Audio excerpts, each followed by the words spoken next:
I'd like to call this November 20th, 2024 Board of Education meeting to order. Mr. Anagnostou, would you please take the roll? Mrs. Bissell? Here. Mrs. Cobain? Here. Mr. Micko? Here. Ms. Stavcek? Ms. Stavcek is delayed. She will join us as soon as possible. And Mrs. Hausum? Here. We have a quorum. We are all present. Would you please stand and join me in the Pledge of Allegiance? I pledge allegiance to the flag of the United States of America and to the republic for which it stands, one nation, under God, indivisible, with liberty and justice for all. The first item on our agenda is executive session. Executive session for the topics of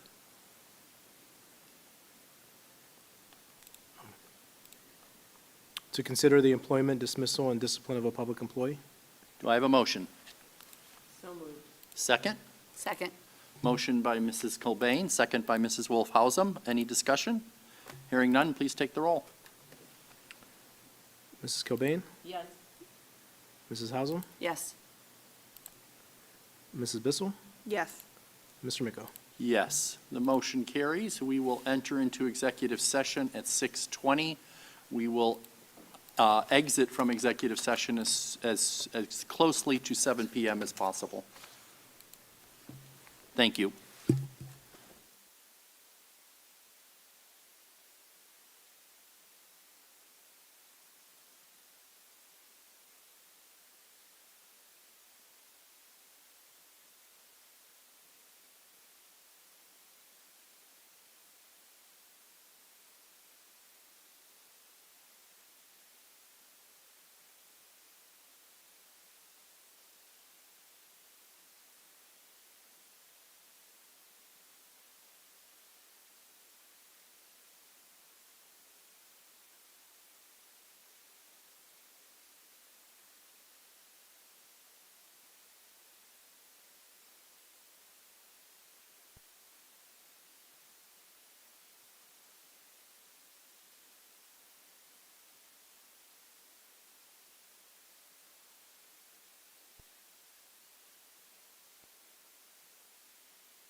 It's really close to 7 p.m., and we will now resume our public session. And next on our agenda is strategic priorities. Our district has developed and is currently engaged in a 3-year strategic plan, which reflects our values and beliefs. Our 4 strategic priorities are transforming teaching and learning, aligning staff and resources, cultivating culture and climate, and leveraging funding and facilities. And all the decisions we make are measured against those priorities. Next is OSBA Student Achievement. Do we have any this month? Yes, we do. Excellent.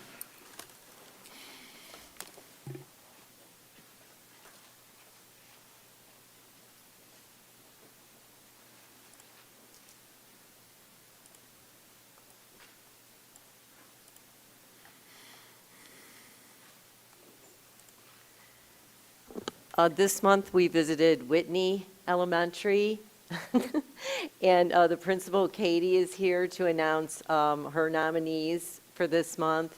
The only disappointing thing was Haley was sick, and she couldn't go with me, so my partner didn't get to see it. It's like one of our, I think it is our most fun job. I was not going to do the Sarah flag in 2024. Yeah. So come on up, Katie, and you can announce.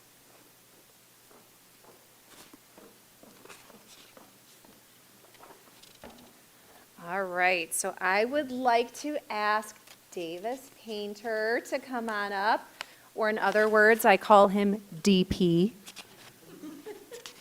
All right. Okay. Today, we gather to celebrate a remarkable individual who embodies the essence of hard work, determination, and resilience. It is with great pride that I present the Extra Mile Award to a truly outstanding student, Davis Painter. Davis is not just a student, he is a shining example of what it means to challenge oneself and push beyond limits. His commitment to his education is evident in every aspect of his work. From the moment he steps into the classroom, Davis is fully engaged, participating actively, and encouraging those around him to do the same. He is a leader in every sense of the word, guiding his peers with kindness and an unwavering belief in their potential. What sets Davis apart is his determined mindset. He approaches every obstacle with a positive attitude and a fierce commitment to success. When given the opportunity to practice new skills, Davis doesn't shy away from those challenges. In fact, he eagerly requests the hardest problem that his teachers have to offer, demonstrating his desire to grow and excel. This determination is not only commendable, but also contagious, inspiring his classmates to also strive to do their best. Additionally, Davis has gone above and beyond by creating a classroom mnemonics that will benefit not only his peers now, but future students for years to come. His creativity and willingness to share his insights have enriched our learning environment, making it more vibrant and engaging for everyone. Davis, your resilience and your work ethic are truly remarkable. You have a unique ability to uplift those around you, fostering a positive atmosphere in your classroom. For all of these reasons and more, you truly deserve this recognition for your outstanding contributions and your relentless pursuit of excellence. Let us all take a moment today to celebrate Davis Painter, or DP, a student who exemplifies what it means to go the extra mile. Congratulations to Davis. We are all so incredibly proud of you.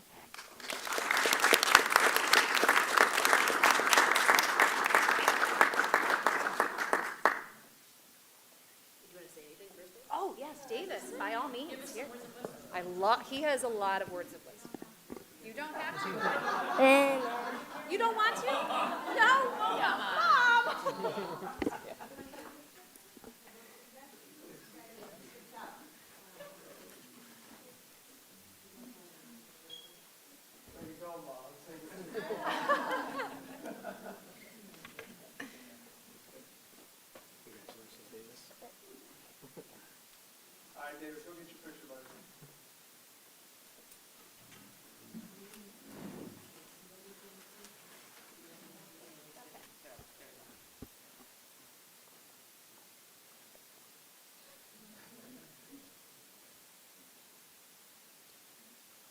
Okay.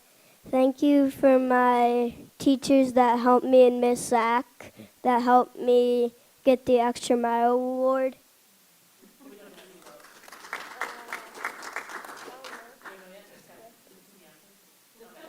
He's going to do something really great. I'll tell you that.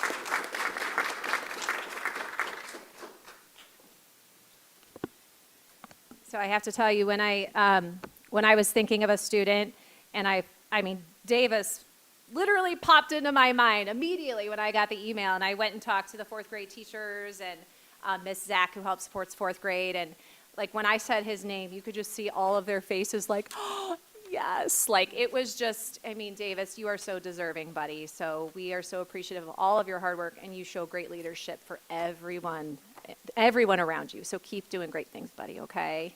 All right. Okay, let me put my glasses on because I can't read. All right, my next Extra Mile Award recipient is Mrs. Gail Trimper. Mrs. Gail, come on up.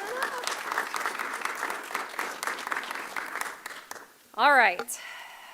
So today we are here to honor an exceptional individual who has made a significant impact in our school community in a remarkably short amount of time. So it is with my great pleasure to present the Extra Mile Award to our dedicated school secretary, Gail Trimper. Although Gail has been in her role for less than 2 years, right? It's been about a little less than that.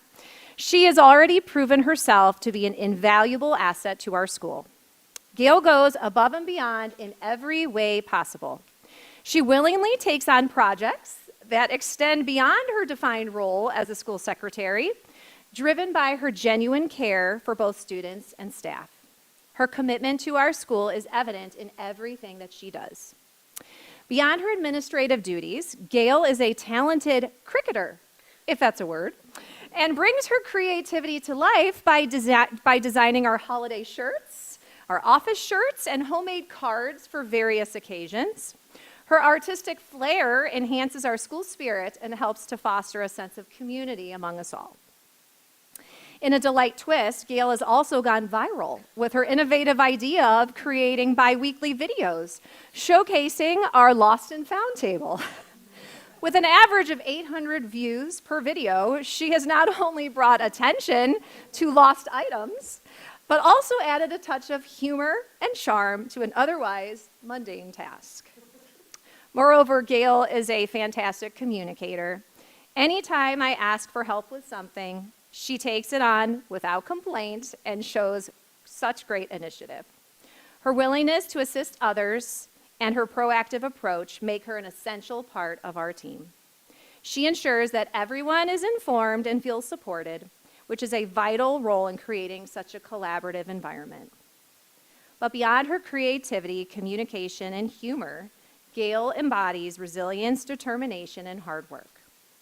She is often the first face that students and families see as they enter our school, making everyone feel welcome and valued. Gail consistently goes the extra mile to ensure that our students have all the resources they need to be successful, demonstrating her unwavering commitment to their well-being. Gail, we are truly grateful for your outstanding contributions to our school community. Your dedication, creativity, and kindness have made a lasting impact on us all, and you truly deserve this recognition. So let's congratulate Gail on receiving the Extra Mile Award for Whitney.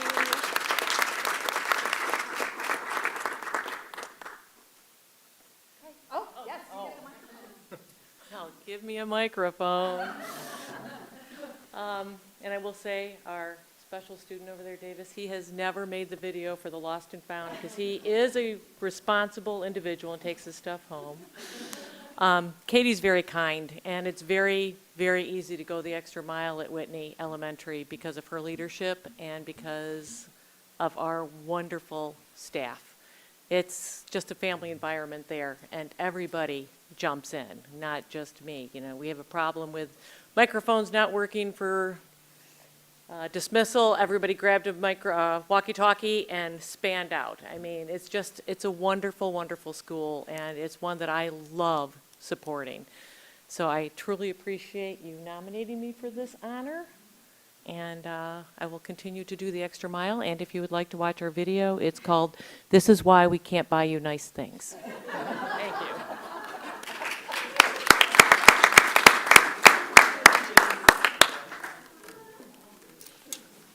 My husband, Bob.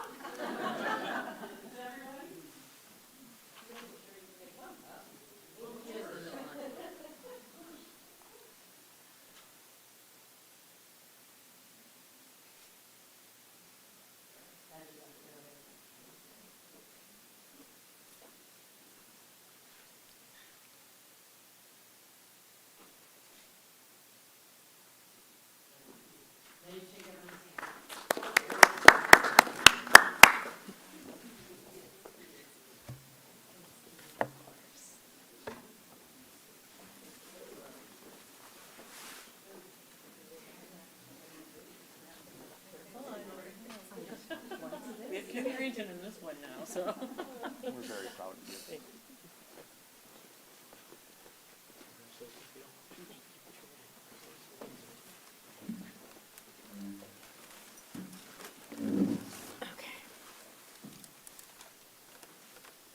So before we move on, I just want to, once again, on behalf of the board, thank Davis and Gail for joining us and being good examples of what it means to be a model Mustang. The one thing I wanted to highlight was Mrs. Drake said that DP is a shining example of what it means to be a model Mustang. And if I look at Mom, I know where the shine comes from, because she has been beaming since the start of the meeting, and it's well-deserved. We thank Mom and Dad, and we thank what I'm assuming is Davis's older brother for showing a great example that Davis can follow in. So thanks to everyone for joining us, and congratulations.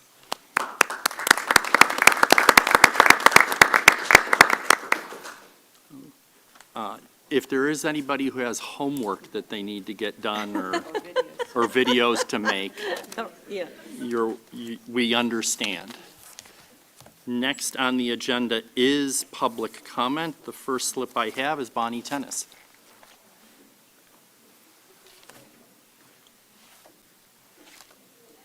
Bonnie, I appreciate you coming. You know the drill, name and address, and you have approximately 3 minutes. Well, if I go a little bit over, I mean, some people are allowed a little bit over, like this Maloney or something. I mean, I have a little bit more because I have some explanation. So my name is Bonnie Tennis, 9407 Brushwood Lane. Now, I passed out the printouts. The reason why, because I do have time to do a lot of research. And there are many questions like why people maybe didn't vote for the levy, why people did vote for the levy, and it's like some people made these comments against the people that didn't vote for the levy.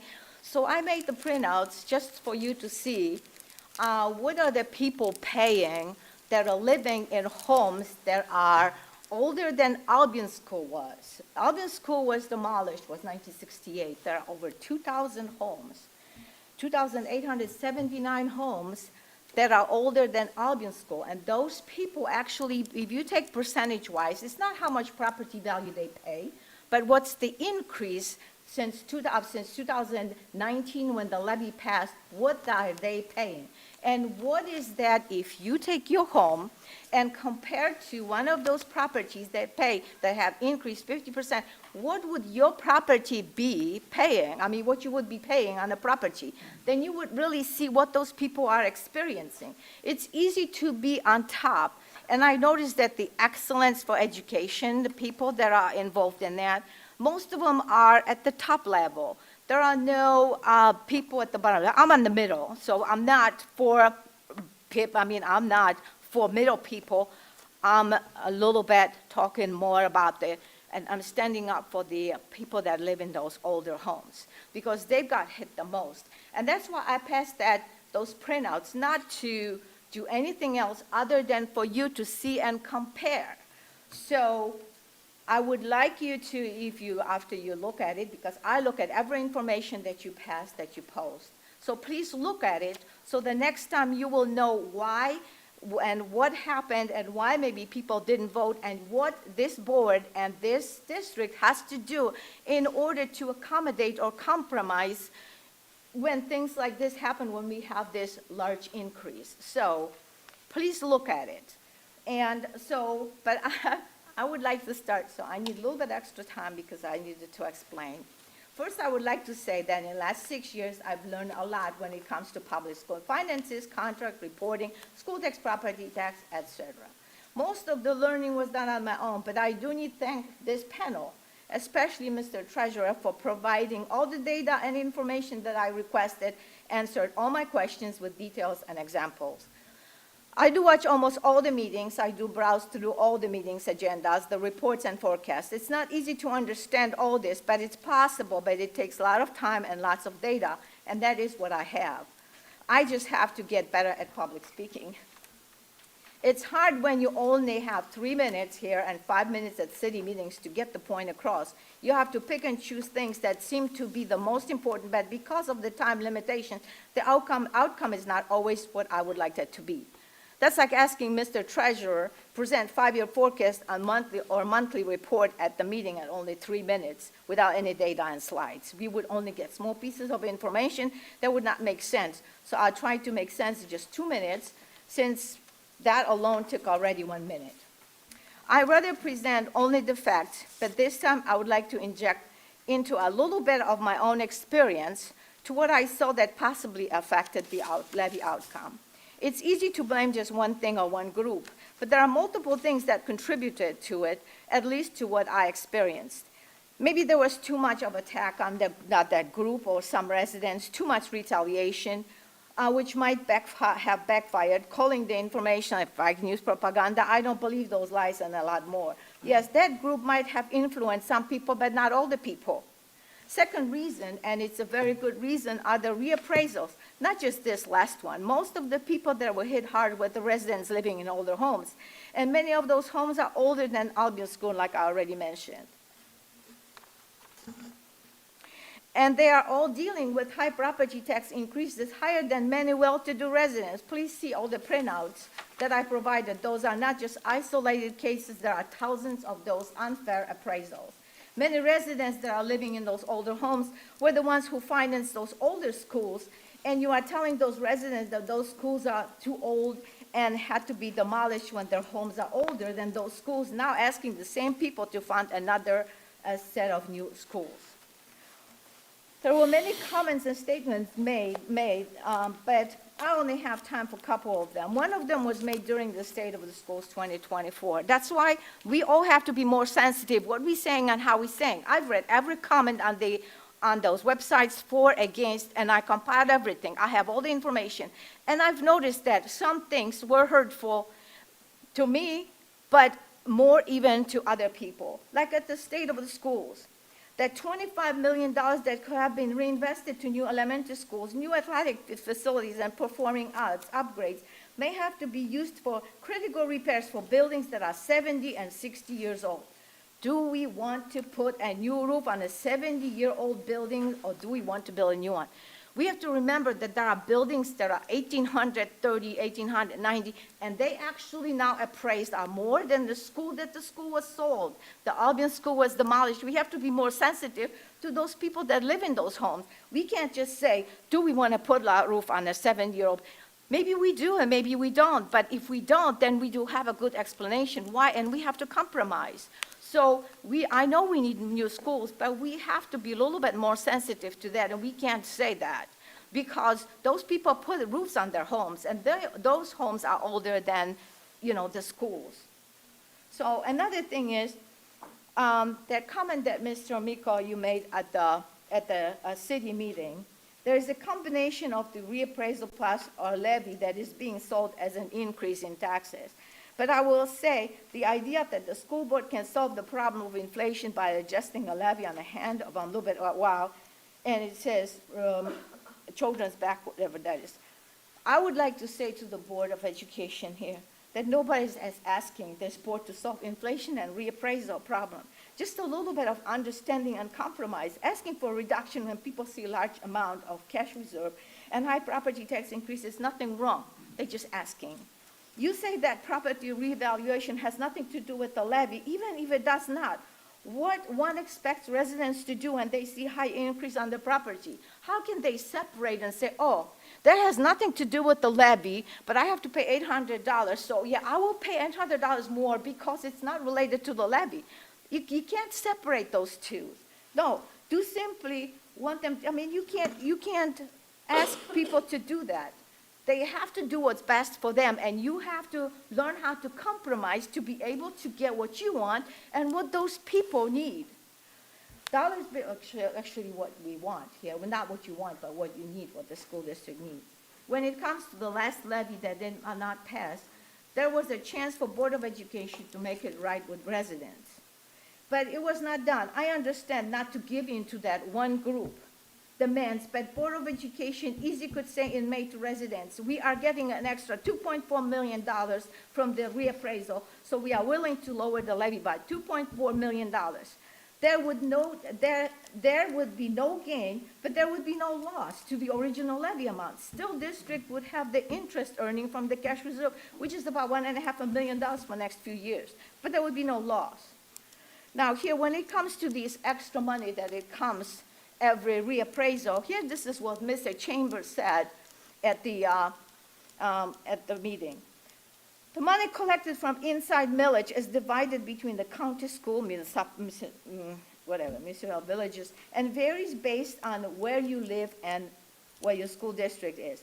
Therefore, when property value increases, yes, school get more money based on the amount of inside millage assigned to the district. Ohio law put that in a long time ago, Chambers said. It was a way to try to show some nominal growth along the line so schools wouldn't have to keep going back and asking for additional levies. This was actually extra money that could be spared. So now, I hate what was done to this 9.8 million. It was gamble and it was lost. And now children will have to walk to school instead of take a bus, and you have to make the cuts, and I believe that was unnecessary. And that 58 cents per thousand that was listed there, 58 cents per thousand home, was a pity money. It should not be even listed at 58 cents. That was a pity money. I would not even go for it. And you ask people to say, oh, look, we lowered it, and it's 58 cents per thousand. That $2.4 million will do it, and now nobody would lose anything. Many residents that voted no had a legit reason. Some of them were overwhelmed with those high increases. As you can see on my printouts, many well-to-do residents, they live in newer homes due to reappraisal are getting bigger tax breaks. And that's because if you look at that, the property, the homes that are older going up, but the properties that are higher in value going down or they're not increasing. The reason why, because if someone would put an increase 50% on a property that is $700,000 or $600,000, that person would scream. But because someone puts a 50%, 40% on a lower home, then those people that someone would say, like people that are well-to-do, oh, what's a few $1,000s? Well, for those people, that's why I listed for you and I printed for you. What would that mean to your property if your property would go that 50, 40% up? Now, I didn't do for Mr. Treasurer because he had that flag, non-owner occupancy, whatever, and it would. Mr. Stovich just moved into the new home, so I didn't do it. But I did for rest of the panel. Now, I accept you. And but for you to see what is happening when you look at the streets that are, with homes that are built before. Now, Bonnie? yes, one more. Well, this is You're this at is 10 a closing. minutes. Yes, I know. This is the closing one. Why taxes for some homes go sharply up? Bottom line, at the appraisal time, home increasing faster than average will shoulder more of that burden. This is because many of the taxes that make up the total bill are designed to raise a certain amount of money. Up to that point, that's HB 920. But after that is the appraisals reshuffles those shares among property owners. So that means if someone gets a big credit, big discount, someone else is picking it up. And this is from the Cleveland.com and from other places, and that's what it says. The appraisals reshuffles, and that's what it does. So if you get a discount or you get a discount on your tax break, those people in 1959 homes, they will get it, and you'll see it on those printouts. Maybe we should try to teach all residents how the property evaluation really works, and it has nothing to do with home location improvements. Then maybe people will understand there is a need for reform and for everyone to pay fair property tax. There is a need for reform, and people don't understand how it works, and I do now. And I am really surprised the way it works, and that's why we should be more sensitive and more open to compromising instead of saying my way or a highway. Thank you, and I appreciate the time. Thank you, Bonnie.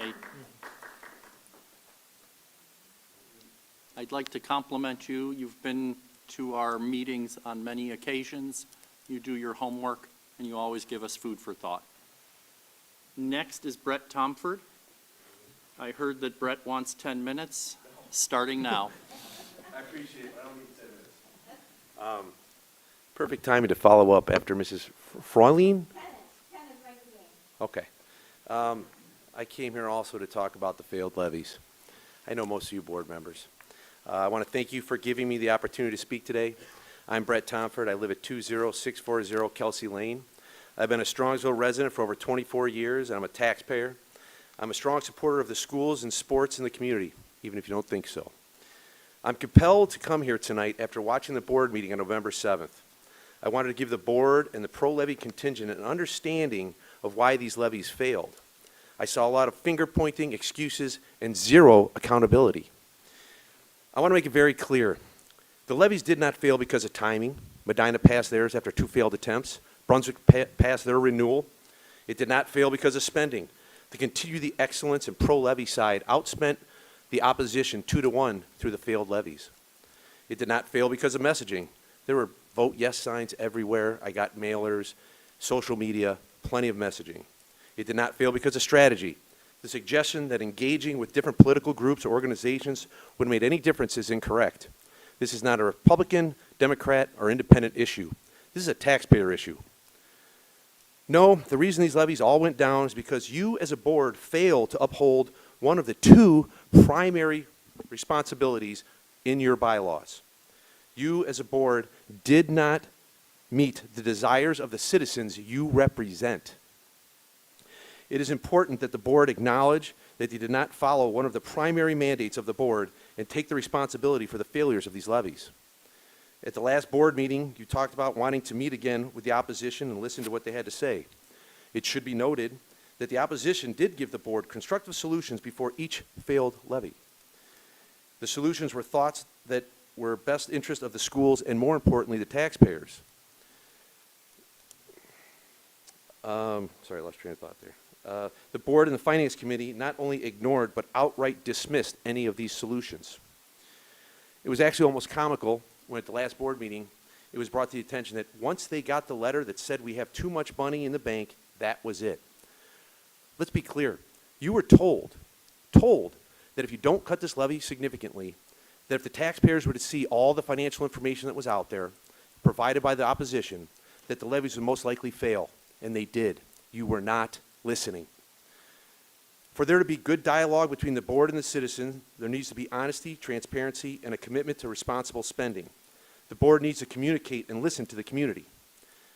If you truly want to understand how we got here with the failed levies, it's important that everybody go back and watch the State of the Schools, February 2019, when you originally asked for this levy. I specifically think that Michelle, Laura, Sharon, and Haley should watch this. You were not on the board back then.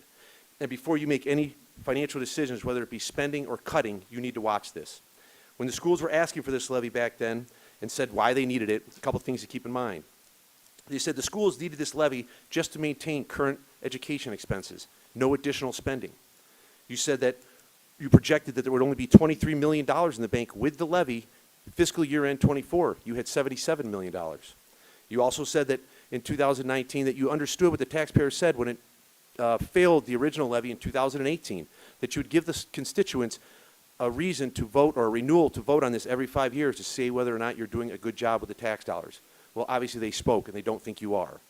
You should have cut this levy. I understand that being a school board member is hard and it's easy to be a Monday morning quarterback after the fact. But the board needs to take accountability and start listening to what the taxpayers are saying to make informed, appropriate decisions. I appreciate your time, and hopefully the board can have meaningful conversations with its citizens in the future. Thank you. Thank you, Brett. And last is Monique Adenyi. Am I even close on your last name? Adeniji. Again, your name, your address, and you have approximately 10 minutes. Oh, no, I won't take 10 minutes. So my name is Monique Adeniji. I am a parent of 3 children that attend Strongsville City Schools. And I've been a resident for 13 years, and I live in Deerfield Development.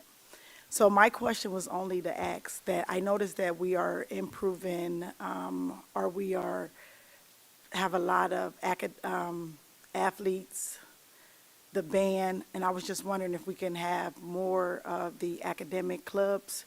I did speak with the principal. Last year, I tried to encourage my daughter with writing. We hired a private tutor. And so she joined the Power of the Pen. And so I was asking her, well, how did it go? And she said that the teacher just sat there. She didn't give them writing props. She didn't give them anything. And she was so discouraged that she dropped out. So this year, I encouraged her again to join it again. And she was like, okay, Mom, I'll do it for you. So she joined, and the students did not want to compete.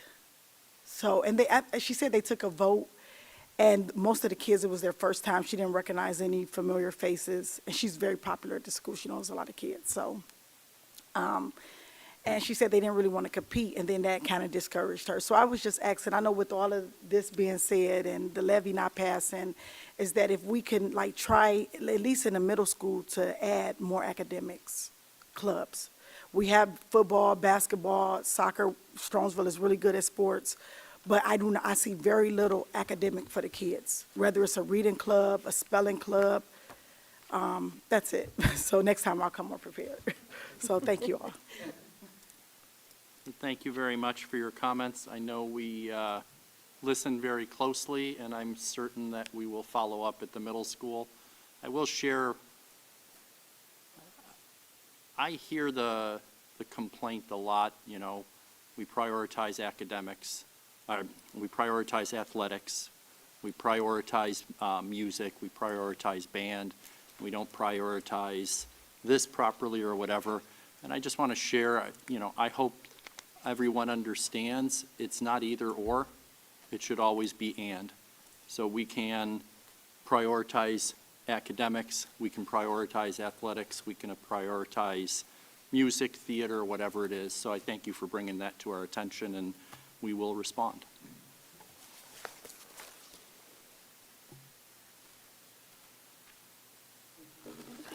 Is there anyone else who wanted to take advantage of my 10-minute? Hearing none, next on our agenda is approval of minutes. Motion to approve the minutes of the November 7th, 2024 work session. All district video and audio are a permanent part of the minutes. Do I have a motion? So moved. Second? Second. Motion by Ms. Stavcek. For the consent. Oh, it's consent calendar. When am I ever going to remember that? I make that mistake every time. So we will vote on this when we get to the consent calendar. Next, we have our treasurer's report. George, you're up. Yep, thank you, Mr. Miko. I have a few items for your consideration tonight. The first being the financial report for the month ended October 31st, 2024. I'm not going to review that, as the next item is the 5-year forecast So I'm going to go over that instead. Pull it up. So the 5-year forecast, as you may all be aware, it's an item that we have to do twice a year. The board approves and submit it to the state, the Department of Education, November and October, or November and May. The way we do it is we start with, for budget process, we start in July, we set a temporary budget. And then in September, we have to adopt an annual budget. So in September, we do a budget forecast and then update that on how we're trending again in November. And then the May forecast for the current year, we use it as a trending out for the current fiscal year and begin the budget process for the following year. So an update at those times is submitted to the Department of Education. The purpose and objectives of the 5-year forecast is to engage the local Board of Education and community in the long-range planning and discussion of the financial issues facing the district, to serve as a basis for determining the school district's ability to sign the certificate required by Ohio Revised Code 5705.412, commonly known as the 412 certificate. That means, do you have enough money to certify any contracts that you're entering into, specifically multi-year contracts? And 3, to provide the Department of Education and Workforce and the Auditor of State a vehicle to identify school districts with potential financial problems. And then the forecast methodology. The forecast is prepared based upon historical trends and current factors. This information is then extrapolated into estimates for subsequent years. The forecast variables can change multiple times throughout the fiscal year, and while the cash flow monitoring helps to identify unexpected variances, no process is guaranteed. The intent is to provide the district's financial trend over time and a roadmap for decisions aimed at encouraging financial sustainability and stability. The forecast is broken down into 4 parts: the major assumptions, the general fund revenues, expenditures, and the 5-year forecast summary. Moving into the major assumptions, starting with revenues. Our property tax collections are our biggest revenue source. And part of that calculation, in fact, in forecasting the taxes is the collection rate, meaning when the county auditor bills the residents for the property taxes, how much of that is collected. Our 3-year average is 99.47%. That's the gross collection rate, meaning includes the prior delinquencies as well. The gross collection rate did increase to 99.26 in calendar year 22 compared to 21 and 96.85, and has stayed consistent in calendar year 23, then increased again in 24 in calendar year 24 to 99.88%. So 1% represents about $800,000 to $900,000 increase in collections, just as a reference point. Valuations, assessed valuations, that's also a factor in determining property taxes as well, and the tax rates. So going back to collection year 22 was a triennial budget year for Cuyahoga County. Residential values increased by 15.74%, and commercial values increased by a net of 1.59% through evaluation. However, commercial values also decreased by 2.02% through change in class, for total decrease of 0.61%. During collection year 23, residential values increased by 0.48%, while commercial values increased by 1%. And then collection year 2025, which is coming up next year, is a sexennial budget for the county, which occurs every 6 years, with the last occurrence being in 2018. Based on the preliminary numbers with the Cuyahoga County, the forecast estimates 28.39% valuation increase in residential property, and also assumes a 9.5 value increase in commercial property. As was stated, yes, we had factored in the increase for inside millage, which represents about 2.4 million over a calendar year. The valuations are still haven't been released by the county. They're being certified by the state, and we should receive those figures sometime next month, as well as the new millage rates with the effective rates. Also, in 3 years, there'll be a triennial update, which occurs 3 years after the sexennial update, and that'll occur in 2027. The forecast assumes a 10% increase in valuation in residential property and a 2% increase in commercial based on the 2027 triennial update, which is based on historical averages and previous triennial updates. And then during collection year 2023, public utility values increased by 0.639%, And then during collection year 2024, it increased again by 1.1%, and the forecast assumes a 5.52% in public utility from 2014 to 23 was the average. Any questions on that so far? So as property values increase, what happens to the tax rates based on House Bill 920? The tax rates decrease to offset the increase, and these are based on the voted taxes. So just the historical trend in 2018, there was a 10.7% increase, while if you look on the graph on the, let me make the graph a little larger. So as the values increase, you could see the corresponding rates decrease. In 2021, there was the value increase, and then the rates decreased. Well, in 2022, the increase in rates in 2019 was the renewal levy. And then if you look in 24, there was a 29% increase in values, and then the corresponding decrease in rates, and that also factors in, that 30% decrease in rate also factors in the levy, the 2019 levy coming off the books as well.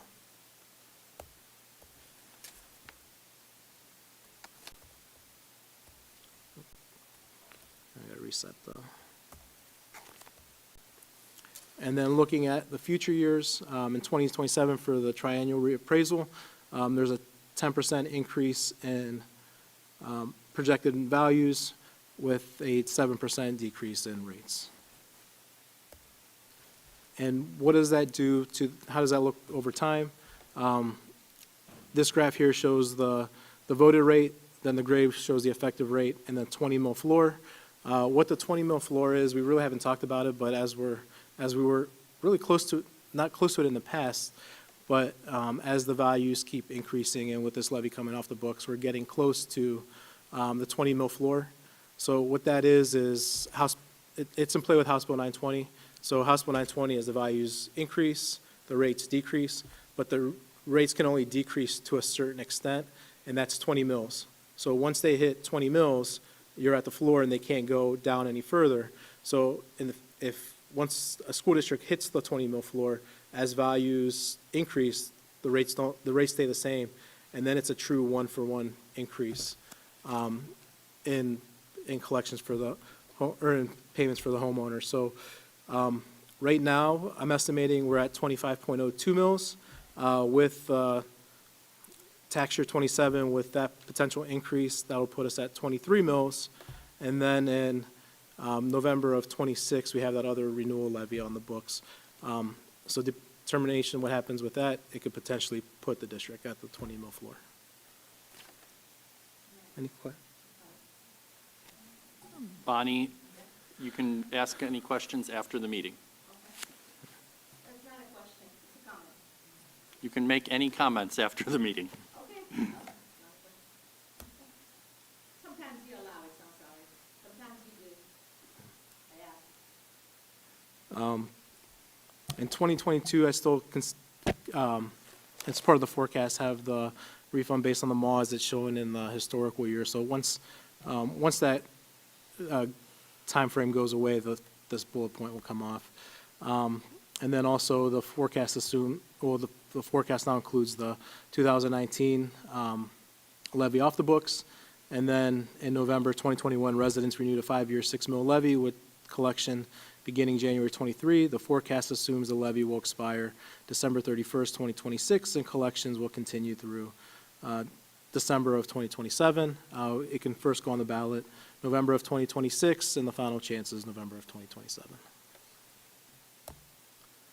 State funding, we're being funded on the state biennium budget. This is the second year.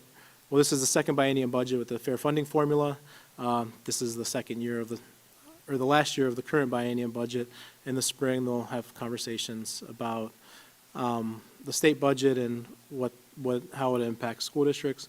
But right now, with the current biennium budget, over the 2-year period, we saw a cumulative increase of $564,000, $248,000 last school year, and $316,000 this year.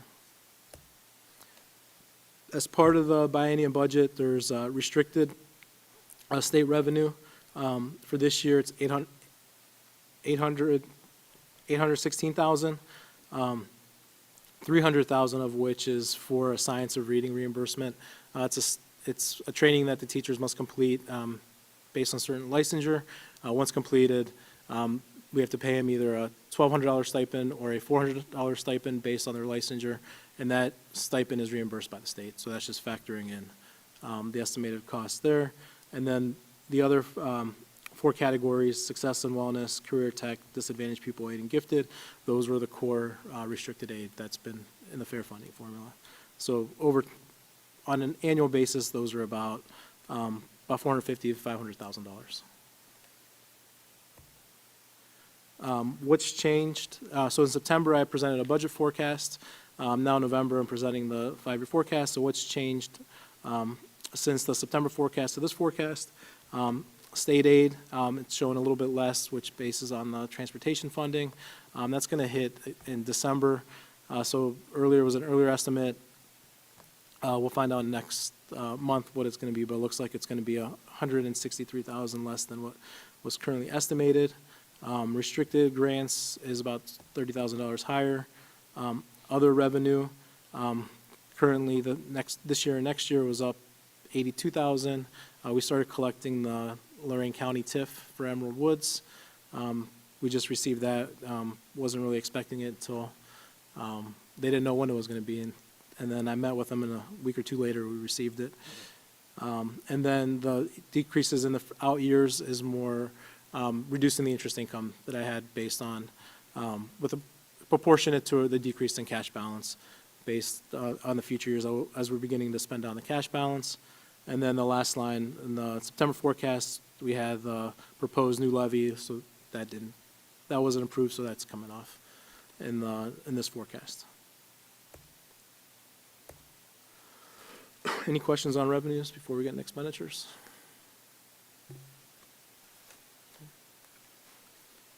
Expenditures, no change in staffing from what I presented in September. The general fund is up 51 positions from last year.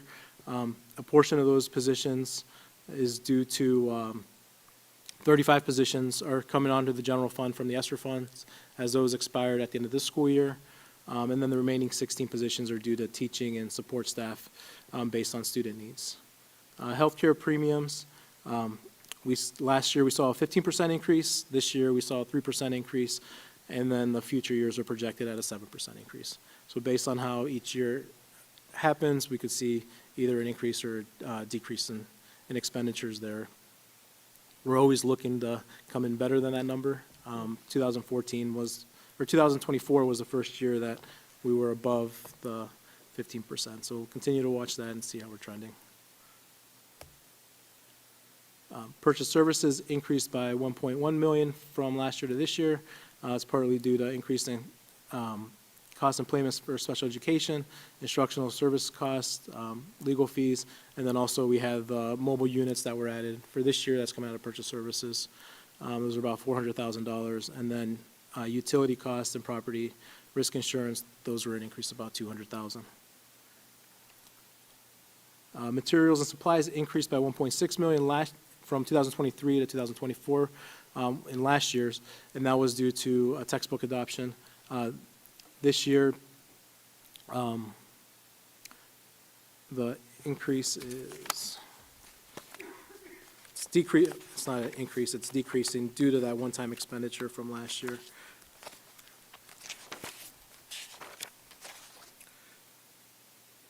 It's decreasing about $900,000 from what we spent last year to this year.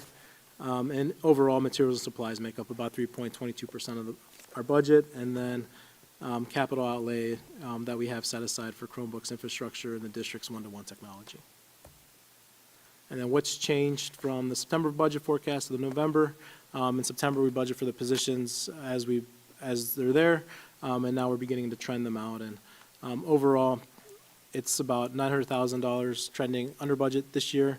In the grand scheme of things, it's about 1% over overall budget of $91 million. And then our purchase service increases in the out years are for utility increases that we're seeing this year as they're coming in. And then other objects, I decreased the county auditor fees as it's based on percentage of tax collections. So with the levy coming off, I factored in a reduction in auditor fees.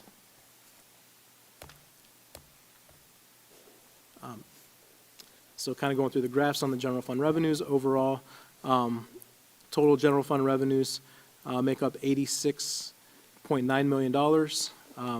As you see in fiscal year 28 and 29, the orange bar, that's the renewal levy, that's shows it off the revenues and then added back on the top. Overall, local taxes make up about 72% of our revenues, while state sources make up 18% and other income make up 10%. And just another, this graph is just how it's stacked on each category. The blue is the property taxes, while the green is the state aid, and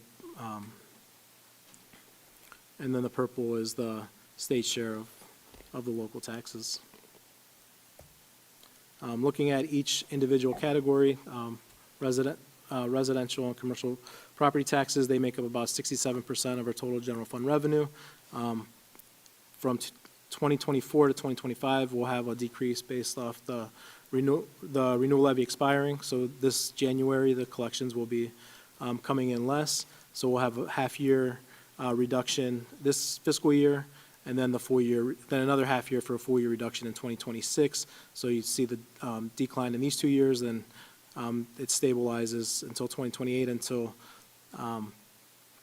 the other renewal comes into play. Public utility makes about 5.13% of the total district revenues. It's for 2024 to 2025, it's staying the same. The offset and the loss of revenue there is offset by the increase in valuation for public utility. Unlike residential and commercial property, public utility is not set to the effective rate, so that is set to the voted rate. So as those values increase, the public utility revenue increases as well. And those make up about $4.4 million of the district revenue.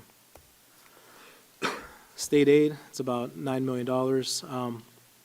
Each year it is increasing based on the formula, and the increase is within the transportation funding.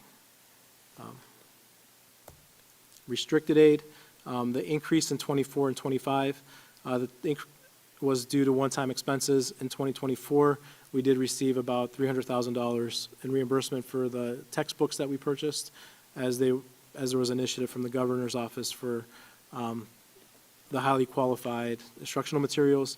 And in 2025, the increase is due to the stipends for the science reading reimbursement. Local share of property taxes, it's decreasing with the levy coming off. The levy didn't have the rollback credit, but it did have the homestead exemption. Now we'll add the other renewal has both the homestead and the rollback, so that you see a bigger decrease there. The rollback is 10%, while the homestead is 2.5%.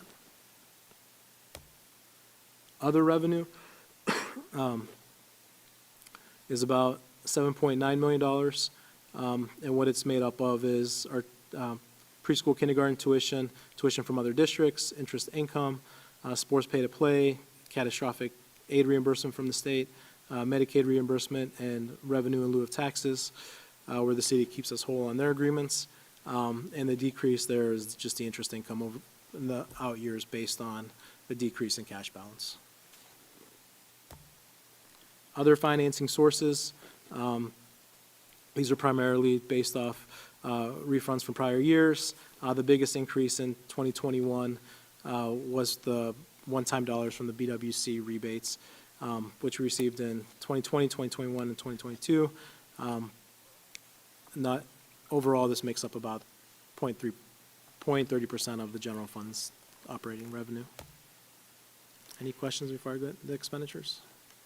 Hey, George, as far as the state foundation is concerned, what is your methodology for the out years? Because there's concern that Columbus will not fully fund the last third tranche of this Right. state foundation. So have you made any adjustments, or are you assuming at this point they will fund it? At this point, just assuming that how it's written, that'll continue. That it'll continue and they won't cut back? Right, So that is a risk we have to be aware of correct. next not next semester, next half year, when they Yeah, in the spring. work on the biennium budget. Yeah, the other risk too is we're still on the guaranteed. So we're a guaranteed district. We're about a couple million on the guarantee. Every year, we've kind of been pushed off a little bit. So that's a risk too. In the years past, there's been talk about, do they eliminate the guarantees? And then with guarantees, other districts are on caps. Do you fund it based on what the formula says you should be funded? And the guarantee is based on funding from, well, the fair funding formula is based on funding from 2021, but it goes back, way back on the guarantee amount. Thank you. So that's another potential risk as well. Expenditures, 84% of our expenditures are made up of personnel costs, salaries and benefits. Purchase services are about 9%, while other expenditures are about 7%. And then each year, as you see, each year expenses increase. Just on a high level. In 2023, the increase there was for the $25 million transfer. If you factor that out, from 22 to 23, it was about a 6.7% increase, less the $25 million transfer. And then in 24, we were about a 5.7% increase. Going into this year, we're about 5.9% increase. And then in 2026, it shows about a 4.3% increase. And then the out years is about a 2% increase, and that's due to our negotiated agreements expiring this year, and it doesn't have any, the forecast doesn't assume any additional increases in those years, so that's where the percentage differences are factored in. This next slide shows it by categories. Salary and benefits are our biggest costs, and as you see, those continue to increase. The bigger increase this year was due to the additional positions coming from the ESSER funds to the general fund. Salaries itself makes up 58.55%. The increases there are due to our negotiated agreements and also the additional personnel that's been coming onto the general fund over the last several years, and the increases in the out years are due to this negotiated agreements. Salary or benefits make up about 25%. Again, the increases there are a combination of the increase in personnel, increase in cost due to SCRS and SCRS, and then the out years factor in the percentage increases for healthcare costs. Purchase services make up about 9.9% of our total general fund spending. For this year, it's about $8.4 million, and the increases in the out years are due to projected increases in utilities and our liability insurance. Materials and supplies make up about 3.22% of our budget. The breakdown is in the chart below. Instructional supplies, office supplies, textbooks, which is the biggest chunk of about $700,000. Software, fuel, and building and cleaning supplies. So the decrease from last year to this year is due to the one-time expense for the highly qualified textbooks.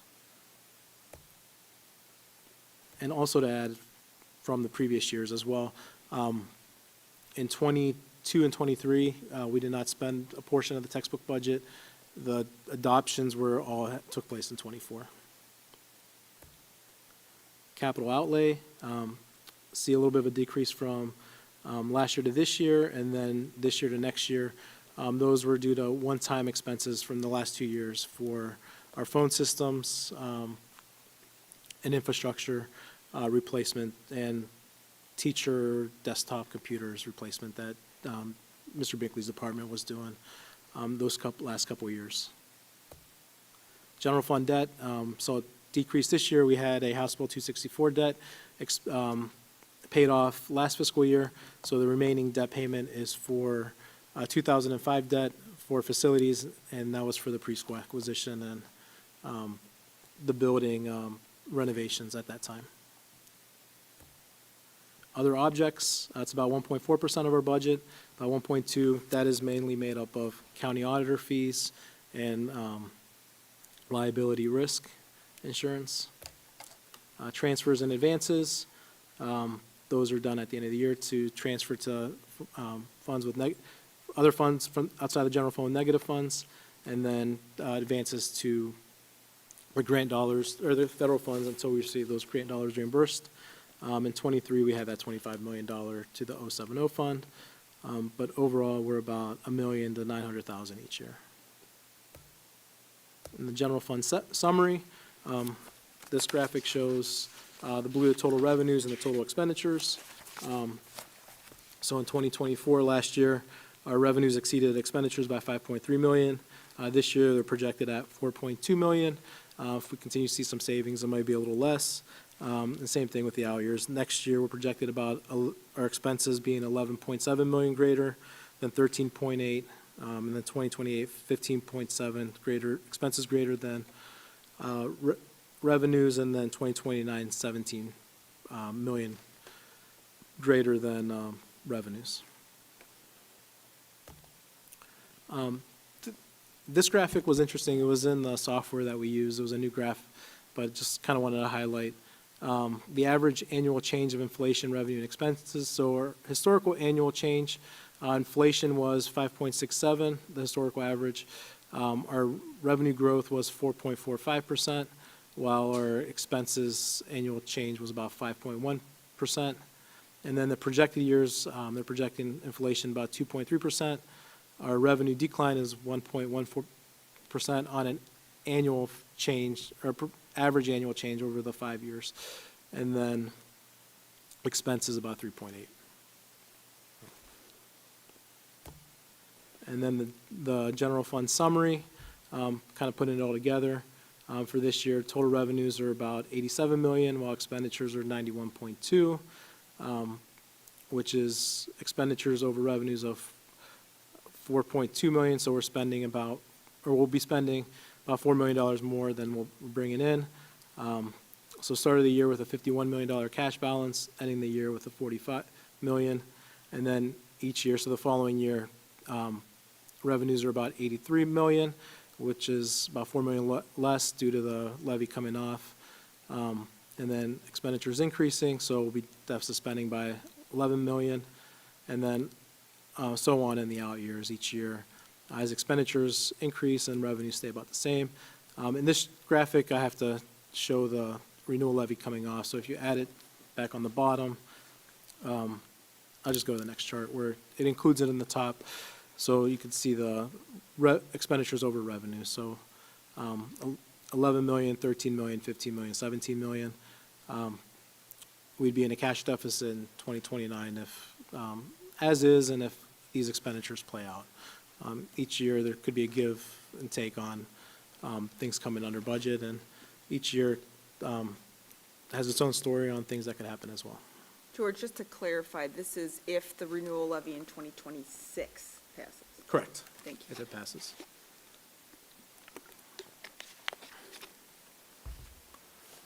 If it does not pass, then we're at a deficit in 2028 and a $26 million deficit in 2029. Just kind of in summary, the November budget, or the November 5-year forecast, 87 million. The estimated expenditure is 91.2 million, which equates to revenues under estimated expenditures of 4.2 million. And then our cash balance policy, which we've talked in great length, is to have at least 90 days of operating cash in the 5-year to show 90 days of operating cash in the rolling 5-year forecast. So how does that look now? So 2024, last year we finished about 220 days. This year will be about 188 days. And then as the balance gets spent down, we'll be under the 90 days in 2027, 2028, 22 days, and then obviously with the deficit in 2029. And again, this assumes that the 2026 renewal is approved. This same graphic, but just shows more of the history. This slide I've had in the past, necessity of cash balances in Ohio. One, for cash flow, we receive our property taxes 5 out of the 12 months in the fiscal year. So we rely, that's our major revenue source, so we rely on that to pay our bills. So we do hit a low point in December, early January, and again in July and early August. Expenditure volatility, and then levy cycles as well, as see an increase when the levies are first passed and then a decrease as the levies run their cycle. and then also credit score and bond rating. A few years ago, we were able to upgrade our rating from a AA3 to a AA1, which we were able to refinance to save the taxpayers about $20 million saving, or $30 per $100,000 evaluation over the life of the debt.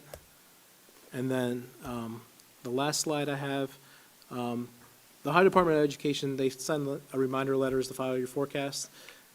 They had this in their forecast, which I thought was a good talking point. As part of their email, they have what they do with it when the forecast is received, their examination. So I kind of took the wording from them and just put our charts.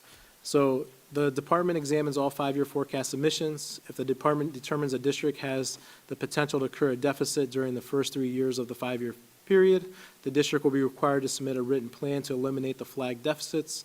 In fiscal year 25 and 26, the department uses line 10.010 to identify any potential deficits.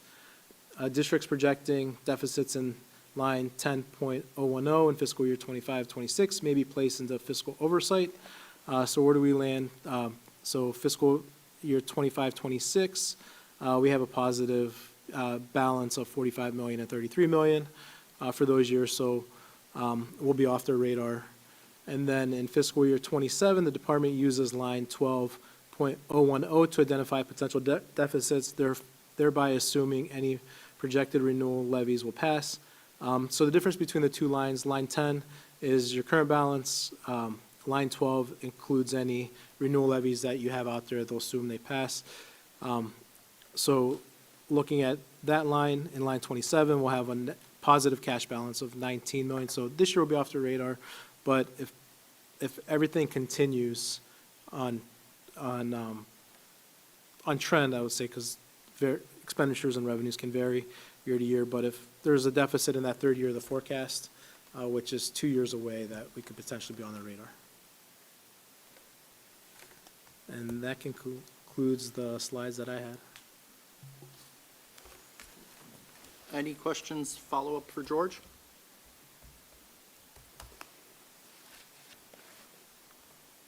All right. So moving on, be it resolved upon the recommendation of the treasurer that the amended appropriations for fiscal year 25 be approved.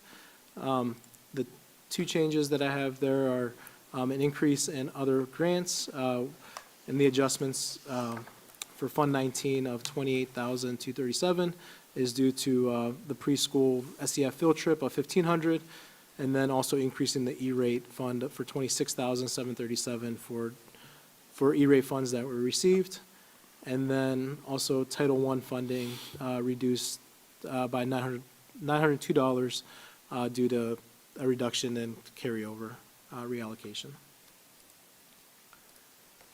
The next item, G4, be resolved upon the recommendation of the treasurer that the district participates in the Cuyahoga County Real Property Tax Advance Program. This includes requests for advances of all tax revenues collected in calendar year 2025. This is an annual resolution. What it means is their settlement dates are, well, let me back up. The county sends out the tax bills. They'll start receiving payments when they start sending them out. They can, if we don't pass this resolution, they can hold the revenue until the first half collection in March, and then the second half collection in August. They do begin to advance the dollars in January and February as they're being received. So if we approve this resolution, it allows us to be in their advancement program where we can receive a deposit in January and February, and again in July for the second half collection. It helps with cash flow, the purpose of it.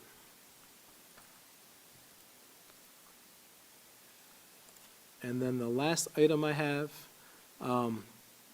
is a revision from the July 9th agenda.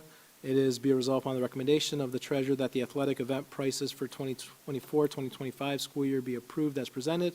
This is an update to include the creation and implementation of promotional codes for 2024-2025 athletic live streaming event prices. Promotional codes will reduce the cost of of a $12.50 ticket to $7.50, and an annual pass from $195 to $95 as presented in the exhibit.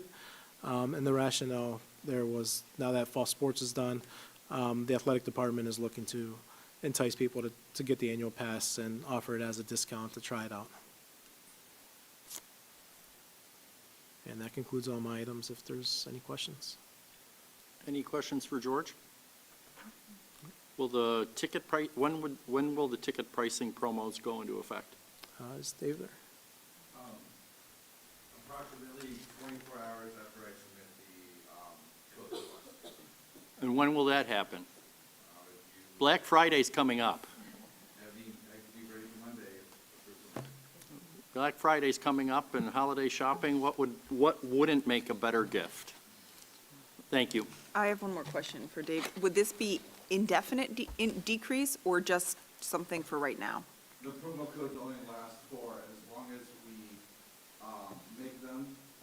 The request, this was just for this academic school year, so it'll be for the winter and potentially the spring. Good question, thank you. Any other questions for George or Dave? Next on our agenda is superintendent's report.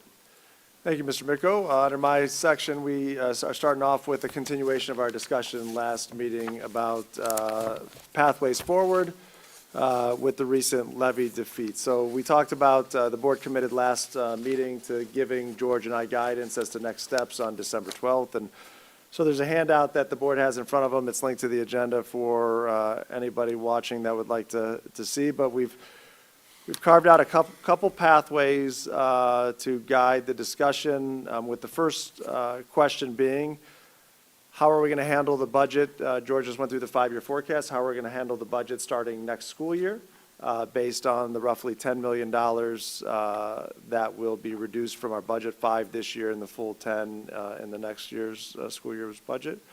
We also need to take into consideration, as it was already mentioned, we have another renewal. One renewal that's remaining that will expire tax year 26, calendar year 27. We can go on the ballot for that the first time November of 26, but that generates about $8.5 million for the district. So something to keep into consideration. So as you can see on your handout, there's a couple pathways that we can consider as we take a look at how do we move forward with the reduction in revenue. And then the questions that are posed there are some when and what questions in terms of what we do about ballot issues moving forward. So, Mr. Micko, I'll turn it back over to you for start of the discussion. Thank you, Cameron. Just to kind of set some expectations, we have some short-term decisions that we have to make. December 12th. Is our board meeting, and we do need to, as a board, give the administration consensus. We don't need to make those decisions today.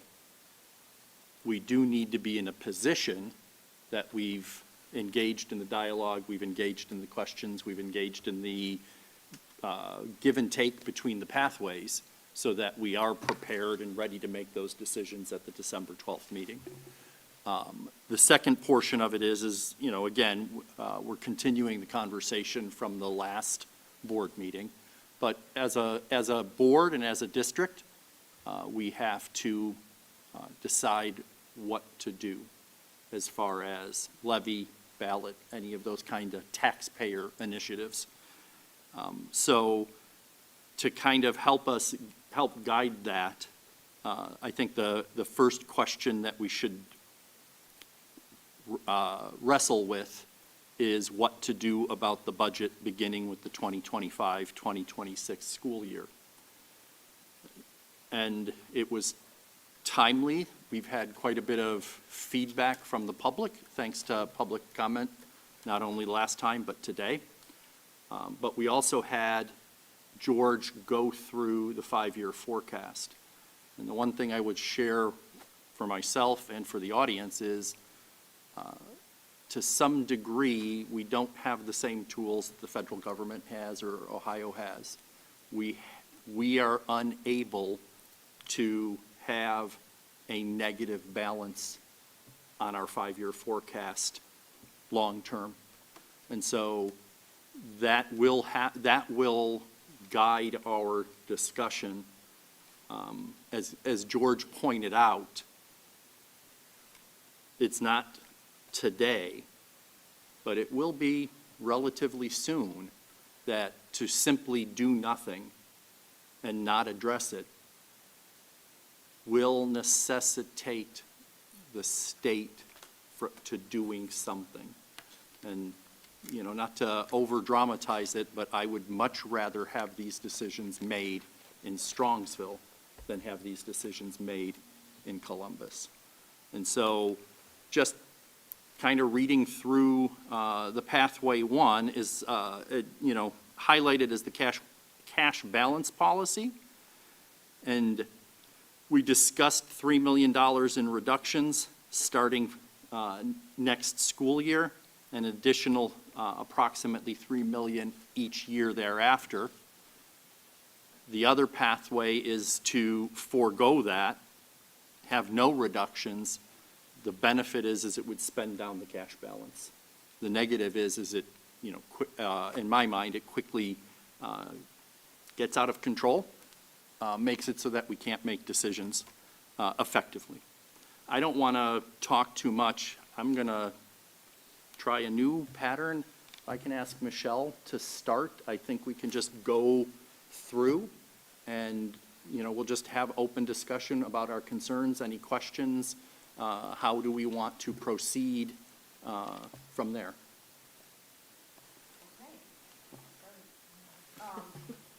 I do have something to share about it. When I redid this, I was thinking a lot about what Brett shared earlier. And I just wanted to share this if you're following along at home, if you go under policies, bylaws, and then P0123, Code of Ethics, Code of Conduct, this speaks to our job as board members. I'm not going to read the whole thing, it's very lengthy, but I'm going to highlight a couple things. You can read it all there. It says the Board of Education believes quality public education and good board service should be conducted in an ethical manner with traditional principles such as honesty, trust, fairness, and integrity. Each board member should conform his or her conduct to Ohio law, the Code of Ethics recommended by the Ohio School Boards Association, and the Code of Conduct set forth below as adopted from the National School Boards Association publication, Becoming a Better Board Member. So this is not unique to us. This is what's recommended by the National School Board Association. It says, while serving as a member of the Board of Education, each member is expected to agree to abide by the following Code of Ethics promulgated by the Ohio School Boards Association. A, remember that my first and greatest concern must be the educational welfare of all students attending the public schools. Continues on, there are up to P number of points in this first section. But H I'll draw attention to as well. It says, render all decisions based on the available facts and my independent judgment rather than succumbing to the influence of individuals or special interest groups. So the reason I bring this up is not to disagree with Brett, because I actually agree with him 100%. I shared it last board meeting. I am beholden to the taxpayer, but I'm equally beholden to the students of this district. And I'm sharing this to share that there are two sides of the story. He's not wrong, but there are other things that we also have to abide by. And I wanted to make sure that the public also heard those things. So that's just kind of where my head is right now. How do I do both things? So my response to Brett, I guess, at this point is, I'm going to offer a third option that's not here. I'm not sure it's going to be a popular option, but one thing that I think we need to consider is amending our cash balance policy. We did it with the intention of setting aside savings so that we saw the future, we saw a significant need in our buildings. We intended to plan for that. What we're hearing loud and clear from the community is that caused more confusion than it did benefit to the district. I think that $25 million made people nervous. Even though I think it is good and wise planning, I think it complicated matters for the community. So what I'm suggesting is the policy committee is meeting here, I don't know, a couple weeks, is to revise that policy. I'm not sure that continuing to keep that where it is doing anyone a benefit. And so should we do that, cash we're no longer holding to the cash balance policy that doesn't exist. And it opens up more options. Does it create more problems down the road? Yeah, it does. We still have buildings that need new roofs, even if we don't spend the 25 million towards new buildings, we do improvements, as Bonnie suggested, to the current buildings, we still are gonna need money. But putting it back, to kind of ease that stress off the community, maybe that's what we need to do. We tried this way, it didn't work, let's consider another way. And kind of going off of what you said, the big concern doesn't seem to be that we're affording the kids too many things. It's that what are we spending the money on, what's used for it? So in spending the money is exactly what the taxpayers want to do and what they say we should do, which is what we plan to do. In my heart of hearts, I have a hard time cutting things that we think are important for them and having them suffer in that if we can afford at this moment not to. So you're suggesting take the 25 million, put it back into general fund and do away with? Yeah, because ultimately what it does, and I calculated this 18 months ago when we started the discussion, it buys us 1 year. So we're acting as if this kicks the can down the road tremendously. It doesn't. It buys us 1 year. But if that's what the community wants, we want 1 year in exchange for our $25 million, then that's what I think we need to consider that. We've been kicking it down the road the last 3 levy cycles of trying to get this done anyways, so it's not really changing anything of what we have done. We've been saying, we're going to have this conversation, we're going to have this dreaded conversation. We've been talking about it now for months, a year.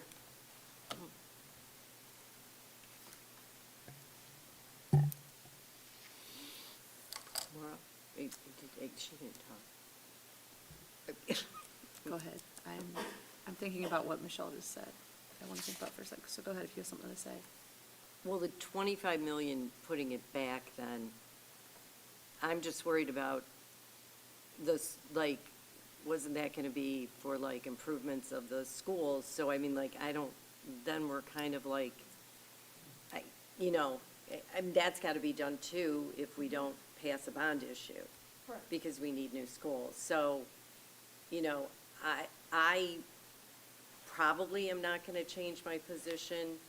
It was like this whenever we had our board meeting, and it's going to stay like this. I personally, unless something would change in my mind, do not want to cut anything for a year.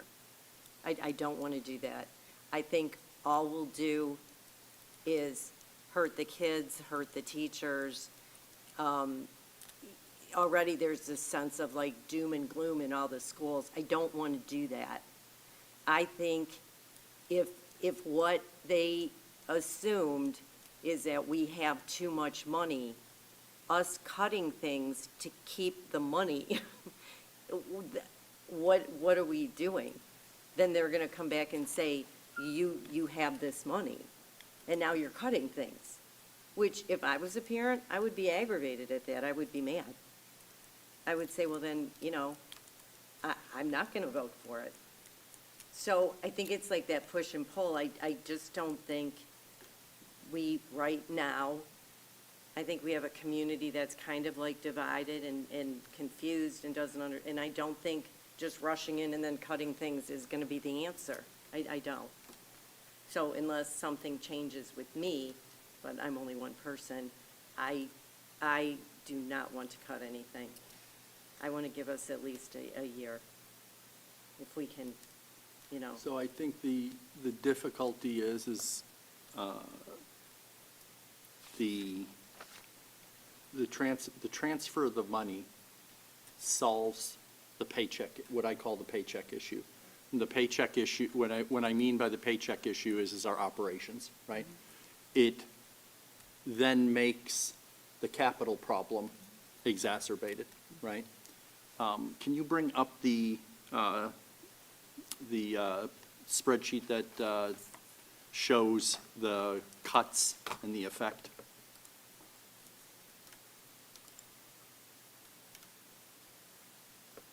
The one that shows the 3 million this year, and then the 3 million plus 3.5 in each year. Yes. That's the one. So that tab discusses what we discussed last year. And so if we choose to forego 3 million in cuts this year, we're then looking at the potential of trying to come up with 6.5 million cuts the year after. If we choose to forego that, we're looking at attempting to create close to $10 million in cuts at one time. And then ultimately, we're looking at trying to come up with $13 million in cuts, right? So, rough numbers to just normalize our budget, we are looking at a $50 million cut to our income, that over 5 years. That's what the levy failure in round numbers represents. We're looking at approximately $30 million in cuts. So we're already taking a look at $20 million of our cash reserve to make up that difference. Because we're never in a position to budget income and expenses to match. We're always looking at how do we ride out, how do we save up in the early years, spend down in the later years, and eventually go to a position of saying we need new income, we need new revenue. So I am concerned that if we, Michelle, you're right, we could choose to forego the cash balance policy. We could choose to transfer that money, solve our paycheck issue, and we immediately take away whatever tools we have to start to solve our capital improvement problems. And they're not going away. We cannot solve that problem with trailers. Eventually, we need to address it. But you're correct. The reason we're having this conversation is if we're talking about 1 year at a time, we're talking about $3 million.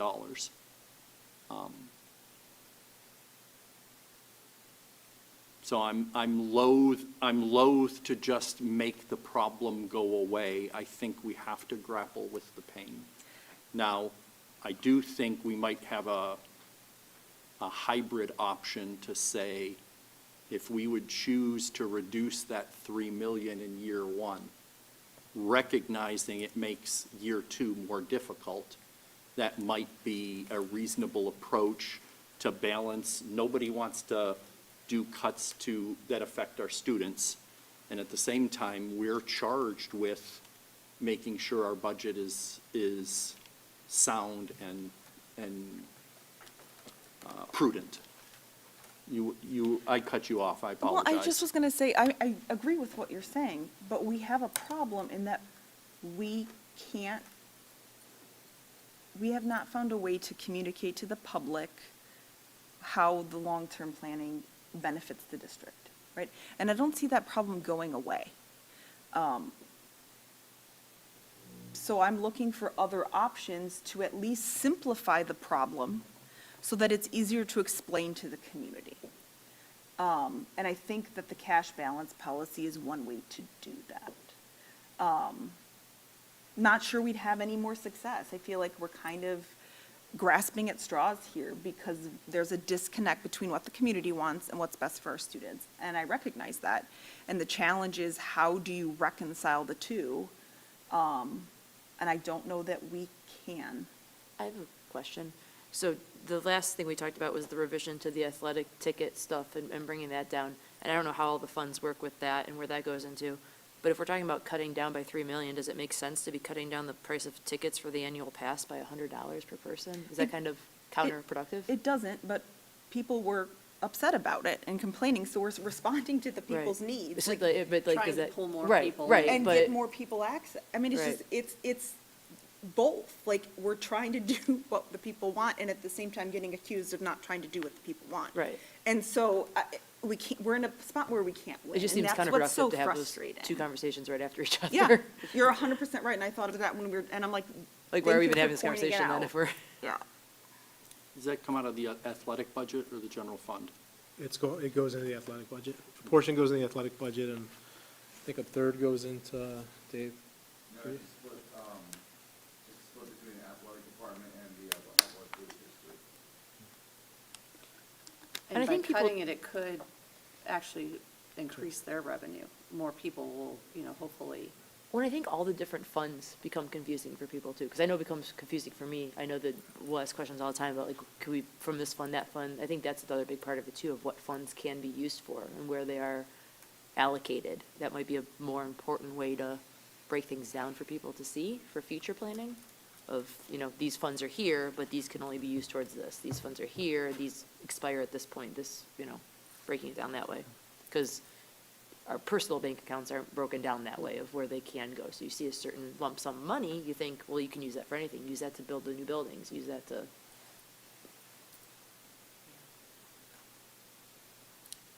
Michelle's idea has merit. It makes it black and white, it simplifies.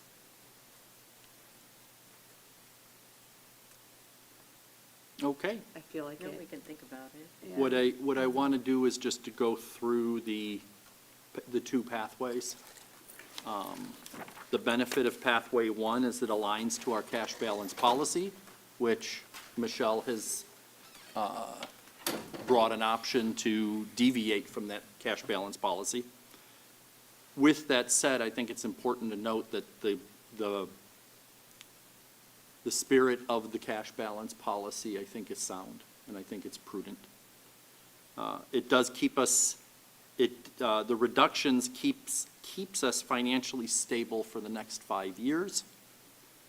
Some of the concerns, and I think this is what Michelle, I think we're all grappling with it, but Michelle enunciated it. While it keeps our cash balance at a sustainable level in the early years, it ignores prudent funding levels. And that's what I think you described well with the board's dual responsibility to the taxpayer along with the students. It does not address the funding risk of levy failure if the November 2026 issue is not renewed. And that is it is a large concern of mine. I am loath to assume much of anything, and I don't think it's reasonable to just assume that the 2026 renewal will pass. And this is one of the concerns I have, is it accelerates an unsustainable growth rate of deficit spending. And George's 5-year forecast highlights that. However you look at it, we do have a healthy, some think a too rich we balance. But what that cash balance means is that we can manage that deficit spending gap. And we could manage that for a while. The difficulty is when you keep on doing that, as that gap continues to increase, it becomes more and more difficult to close that gap with a future levy. And so if you imagine in your home, if you continue to go to your savings account to make the budget work, and your income continues to stay the same, but your expenses continue to go higher and higher, the first year you only need to make up a smaller shortfall, but your expenses continue to rise, and all of a sudden you're in a position where you just can't make it work. And when that happens with businesses, they go bankrupt. When that happens with homes, you file for bankruptcy. When that happens to school districts, the state comes in and makes the decisions for you. And I know we all know that, but I wanted to say it out Well, loud. that's what I was gonna say, is like, you're right, I agree with you, and we've said that over and over and over and over to the community, and it's not resonating. And I'm not sure that continuing to say it is going to change anything. We have to send the message to the community that we are attempting to hear you while balancing our duties. And I don't think that, and I might agree with Sharon here, I'm not sure cuts is gonna send that message. It may send the wrong one. I mean, notoriously, cuts get levies passed, right? We know that. That's nothing, that's no secret. But I'm not sure that that's what this community, I'm just not sure that's the message they're gonna respond to. Looking at the pathway 2, which is similar to what you're suggesting, right? The benefit is it does maintain that commitment to our student education, right? And that student experience. It supports students with what we believe they need. It does reduce the current cash balance. The risk is future levies would just be addressing a deficit spend. It deviates from our cash balance policy, or perhaps removes the cash balance policy. Some of the things that are future thinking is it does put us at risk for a potential downgrade, which then makes it that more difficult to deal with the capital project. We already highlighted the Auditor of State's eventual involvement.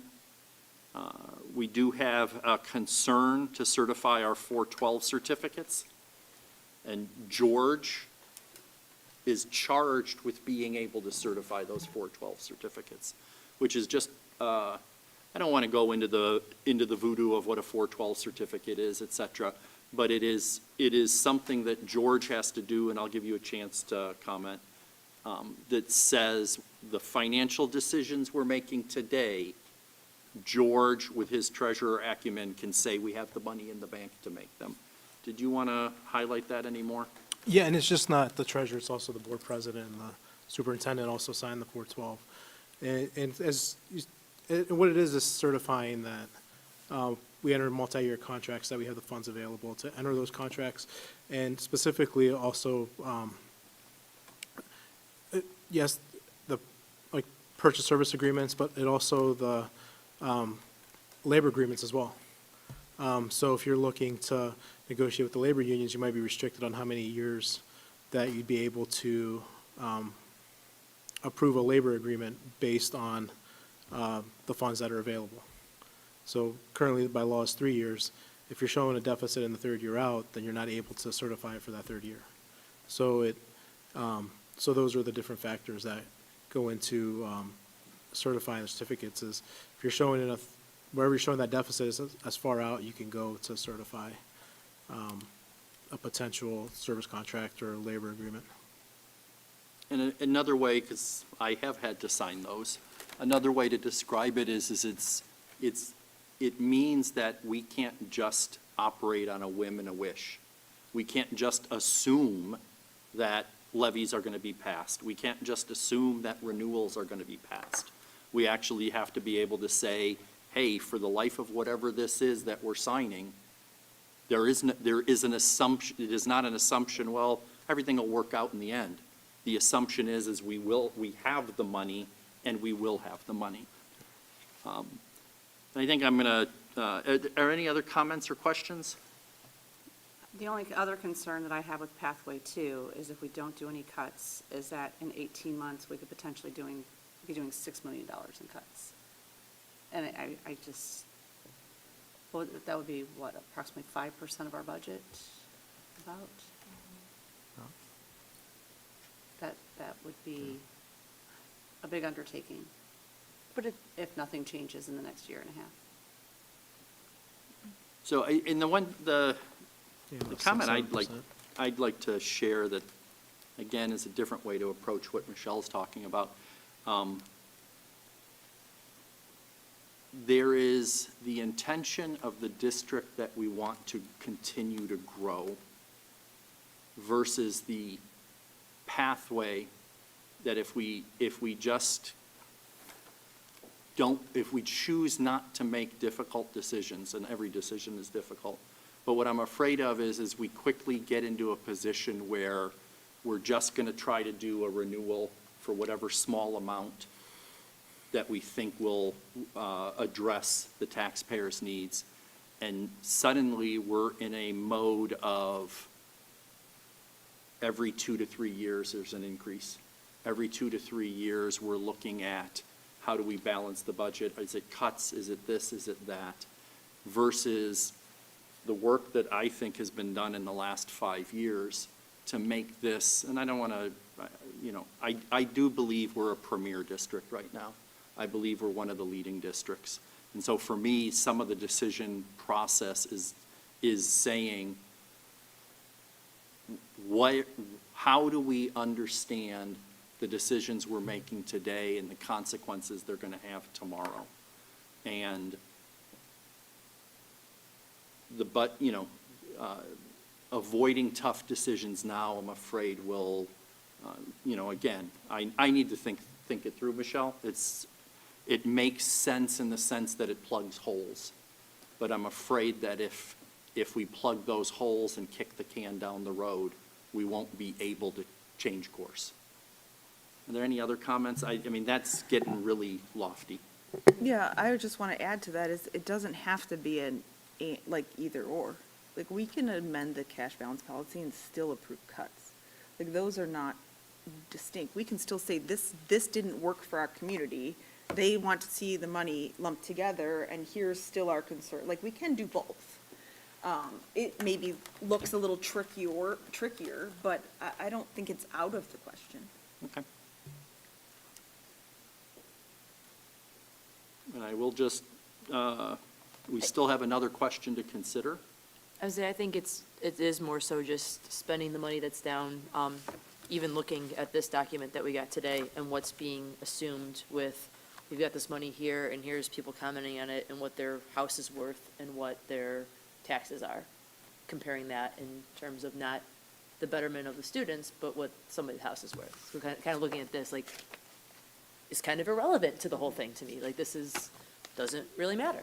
And for that reason of, there's no separation between the monetary amount and what is in the best interest of the students, is what I'm seeing. And so I think, kind of like what Michelle's saying, for what the taxpayers or for what the people are seeing, they're not differentiating that. So we need to spend that money down, because as long as that money is there, there's going to be that notion that we don't need more money, no matter where that money can go or how it can go. And I think we have kicked this can down the road multiple times. Last meeting, it was stated, this wasn't going to pass. We knew it wasn't going to pass. I thought it was going to pass. I really did. If not, I wouldn't have spent the time that I did, at schools or talking about it or engaging in how many conversations we had here about it, how many wasted hours, I guess you would say, for no reason. I think we have to spend the money because that's what people want to see happen. And there's nothing that we feel like, oh man, we could just cut this here or cut that there. That I stick with Sharon in my thought of, I think we agree from hearing what you said, of not making the kids suffer. Well, that's not like forever. I mean, it eventually, No, but- there'll have to be, but I just think that's just like a knee-jerk reaction, and then what? And then what? I was at the polls all day. I heard what people said, Right. I'm gonna yelling, like, spend your money. So I mean, I think it was pretty clear. I mean, I don't think, they, that's the feeling, so. I think your then what leads us into our second conversation. And I'm going to move into that because it's all tied together, right? And so the second conversation is what to do about the ballot. And so just as far as our ground rules are concerned, the first question we need to think about, not necessarily answer today, but think about is when. And our two options in 2025 is the May 6th primary election and/or the November 4th general election. And so the comments, the bullet points are 3 failures in a row. Does the voter need a pause? Is more time needed to engage and communicate with voters? On the one hand, will goodwill be lost from supporters by not going on the May ballot? On the other hand, is the revenue shortfall critical and time is of the essence? And for me, the question is what is the predictor for success? I think when there were opponents of the levy that did come forward with an idea of having a smaller amount or a smaller millage with it and giving their thought of what would have passed in their mind of speaking for people, I think I know hindsight's always 20/20, but I feel like looking forward, we do have a prospect of a levy passing under the correct amount of what it is. It wasn't people saying no money, no way, no nothing. It was, we're not comfortable with this, but we would be comfortable with this. So it's not, and from what I've seen from the general public of people speaking on that and agreeance with that, or emails that we've received, or comments that we've received from people, it's not no levy, no how, no way. It sounds like there is potential or hope that a levy is going to pass or will pass, given that its necessity is the amount that is warranted or seen as, I don't know the word I'm looking for, appropriate Right. for what we're doing.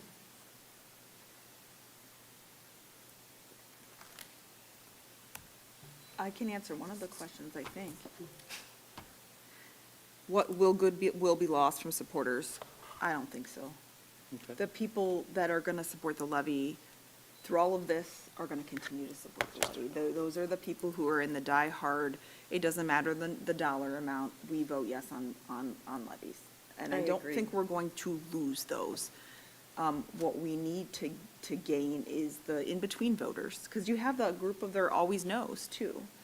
And then I want to amend one of the other questions for consideration. I don't think it's just does the voter need a pause? I think it's do we need a pause? Does the school district need a pause? Do our teachers need a pause? Do our students need a pause? And that answer, I think, is yes. So the thing I continue to grapple with is if we simply say, hey, what number do we think will pass? We have a responsibility to determine the number required for our district's education. The conversation has never been, are we wasting money in general? I'm sure there's always someone. Are we wasting money? Are we growing our, spending our money too fast or whatever? We've done a lot of good work to make sure that we are spending money wisely, spending money appropriately, spending money in a prudent fashion. But I continue to go back to what George highlighted, is that gap of revenue versus expenses. And that, that gap is mitigated with a smaller levy, but then again, the consequence of a smaller levy is we're back sooner. And so we, it's the blindfolded lady and the balance. On the one hand, hey, we address the revenue. On the other hand, we're coming back in 2 to 3 years. Well, we've already heard time and time again from the community, and I don't know if I've used the word pachinko before, but I don't think anybody knows what pachinko is, or not enough people know what pachinko is. But you quickly become like you're in a tennis match, and what's the new one? Pickleball. I quickly feel like I'm the pickle ball, and you just keep going back and forth. So that would be the only thing that gives me pause about just knee-jerking on an amount.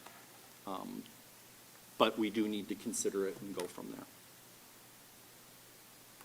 I do think there's consensus that May 4th is not reasonable for a number of reasons.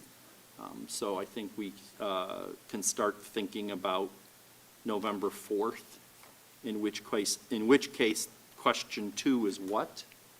And I'm going to just go through the options, and then we can all start to think about that for future meetings. An operating levy addresses paycheck issues. A capital bond addresses our buildings. We have had a elementary school and other stuff plan for over a year. We've had a lot of community engagement. I think strategically or realistically, we paused that.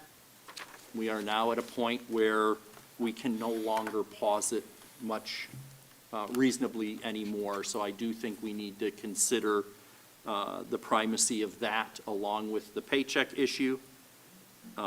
Critical needs can no longer be ignored. I will have more to say on that during the Facilities Development Committee report, but that's all part of the conversation. A combined issue would target all the district's needs with one vote, simplifying the voter decision. One perceived benefit would be that it eliminates the need to return to the voter multiple times. And as an example, the city of Cleveland in the November election had a combined capital improvement bond along with an operating levy to address both the paycheck issues or the general fund issues and the building issues. And did that pass? It did pass. Yeah, it did. That was a softball question. Thanks, Michelle. Well, we can go one step further. Columbia Station put them up separately, and only one of them passed. So, So there's great data on that regard. correct. Any other comments, questions, or what have you? So as a board, we'll need to consider bringing direction to George and Cameron at our December 12th meeting. Seriously consider Michelle's option and seriously consider the two pathways, and we will come to a decision and a vote at our December meeting.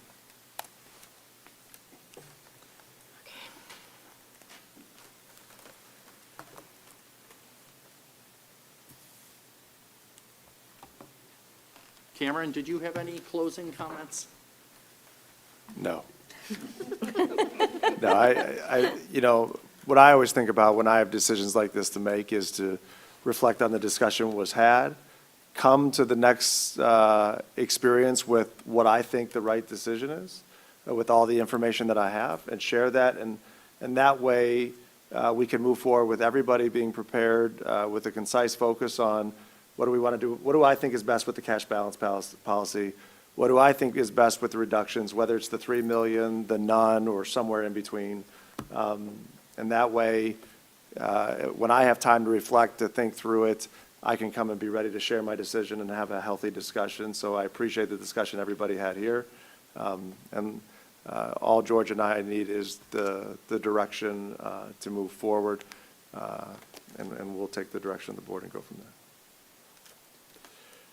Moving on, we have nothing under business services. We do have a couple items under curriculum, so Nicole's going to come up and do the report for this month. Good evening. Tonight for your consideration, we have two issues. Be it resolved upon the recommendation of the superintendent that the field placement affiliation agreement between the Ohio University College of Health Sciences and Professions and the Strongsville City School District be approved as presented in the exhibit. Our second item, be it resolved upon the recommendation of the superintendent that permission be granted to Strongsville High School German teacher Patrick Allen to travel with German students to Germany, Italy, and Switzerland. The trip will take place June 14th through 23rd of 2026. Expenses associated with the trip will be paid by participating students. If necessary, the trip will be postponed or destination changed depending on world events at the time. And Any that's all I questions? have for you. Does anyone have any questions for Nicole?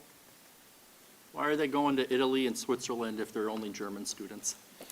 You know, I went on the same trip 2 years ago with the students. It is well worth it to go many places while you're there. Thank They you. will enjoy it. Next, Andy will come up with the student service report.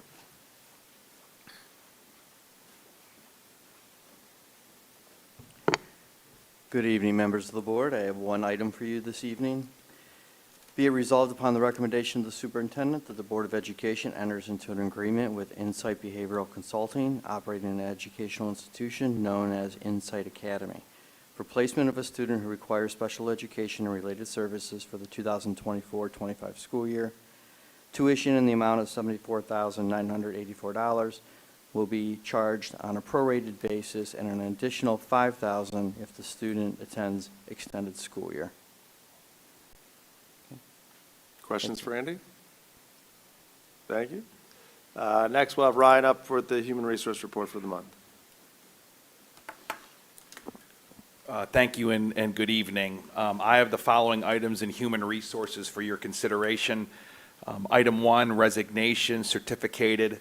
Item 2, retirement, certificated. Item 3, appointments, non-certificated. Item 4, appointments, certificated substitutes. Item 5, appointments, non-certificated substitutes. Item 6, appointments, certificated district substitutes. Item 7, appointments, after-school ELL tutors.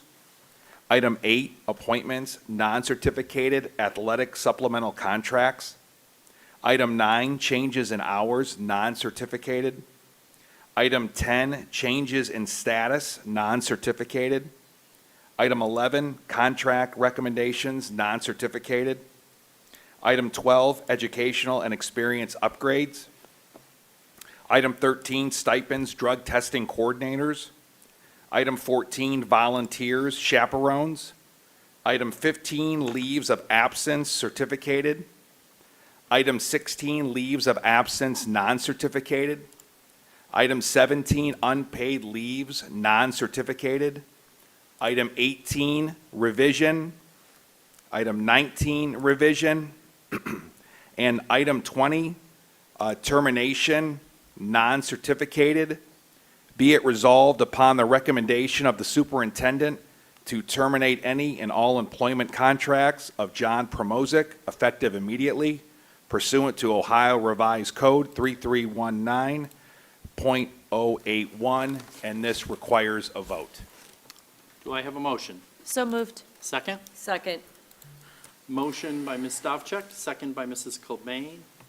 Any discussion? We have all read the document, the termination resolution. We are all aware of the situation. Are there any other questions? Hearing none, please call the roll. Ms. Stavcek? Yes. Mrs. Cobain? Yes. Mr. Miko? Yes, Mrs. Hausum? Yes. Mrs. Bissell? Yes. and the motion carries. And that's it. Thank you. Thank you, Ryan. We have no technology report tonight, so that ends my report. Thank you, Cameron. Next is report on Polaris Career Center. Mrs. Bissell. I'm going to do it today. Nice. Polaris has been busy this past week, hosting several 10th grade students to come in and see what all the programs are about.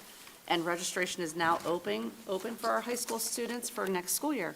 You can visit the website for more information. As of 5 days ago, there were still spots available for the after-school program Explorer Club for grades 4, 5, and 6. There are several programs that you can register your student for. More information can also be found online. Hurry, because spots are going fast. These programs take place December 3rd and 4th and 10th and 11th. And finally, we have our one more meeting this year, December 10th, preceding a dinner where we will honor our retiring superintendent, Bob Timmons. And that concludes my report. Thank you. Report on legislation. I will share with the community. We are currently in the lame duck session. More than a dozen bills are pending in the Ohio legislature right now. Lawmakers have said that property tax relief is one of the issues their constituencies are concerned about, as we well know, thanks to some of our public comment. And quite honestly, we all know it is a concern. At the General Assembly closes at the end of the month. Any existing bills that are not passed will have to start the process all over again next election year. House Speaker Jason Stevens said he doesn't think any major property tax reform will happen before the end of the year. Any more sweeping property tax legislation is going to take a lot of conversations, Stevens said. And I'm reading from the article. While speaking to reporters Tuesday, Stevens, a former county auditor, explained the issue is complicated, and he said lawmakers are serious about wanting to pass some relief. He's quoted as saying, The Property Tax Commission is working very hard to get a consensus as to what is a doable solution for property taxes by either making it more simple or maybe have another set of hearings or making a little more thorough process to put a levy on the ballot, which I think is a nice way of saying that Columbus is grappling with many of the same issues that we as a school board are grappling with regarding levies, regarding revenue, regarding all of those issues. Some elements of tax reform plans have been incorporated into budgets, and the Ohio legislature has passed a couple of bills to provide limited property tax relief to some people. SB 43 is now allowing surviving spouses of disabled veterans to take advantage of the homestead exemption. And House Bill 57 has provided property tax assistance for some low-income and disabled senior citizens. But the bills that would provide more comprehensive fixes, like the one that would cap the amount of property tax a resident would have to pay, have been stymied. And then in a similar fashion, or at least I thought it was related, there's a proposal to increase local government's contribution to Ohio police officers' pensions from 19.5% to 24% by 2027, bringing it even with the state firefighters. And if you've watched the news, there's been a lot of conversation on that. And the dialogue reminds me of what we're doing as a school district. On the one hand, pensions in Ohio are insolvent, and the problem isn't today, but they can see the cliff and running out of money tomorrow. On the other hand, the fix is to get more revenue in. And so in Columbus, they'll say, we'll have the cities take care of it. And now the cities are saying, wait a minute, where are we going to come up with the money? And that dialogue or that pattern is very familiar, at least to me, and I do believe we're going to be having these kinds of conversations for the next foreseeable future, for next year and probably a few years beyond. And then the only other one I wanted to share with the community is that there is a bill in the House that is being considered during the lame duck session. It would provide money to update school buses and increase penalties for illegally passing a school bus. And the bill is backed by State Rep Bernie Willis from Springfield after an 11-year-old Clark County boy was killed in a school bus crash on the first day of school. So that concludes that report. We do have our liaison reports. City Council met this Monday. The two announcements I will share with the public is there was consideration for modifying some zoning regulations, laws concerning tattoo parlors. There were two people who spoke rather well, and I didn't know about it, but you know, if you think about tattoos as things that should only be considered by sailors, that world is a little different now, and the zoning will address the discrepancy in the law for permanent makeup, for different kind of cosmetic procedures that are all considered one form or another of tattooing. But there was one woman who does this as a business in Strongsville, and she spoke very eloquently about the work she does, whether it be permanent makeup or, you know, addressing cancer patient needs and things like that. I'm not looking at George, but there's also things for addressing balding. So that was one announcement, and then the other announcement is very important. On Sunday, there is the holiday lighting ceremony at the square.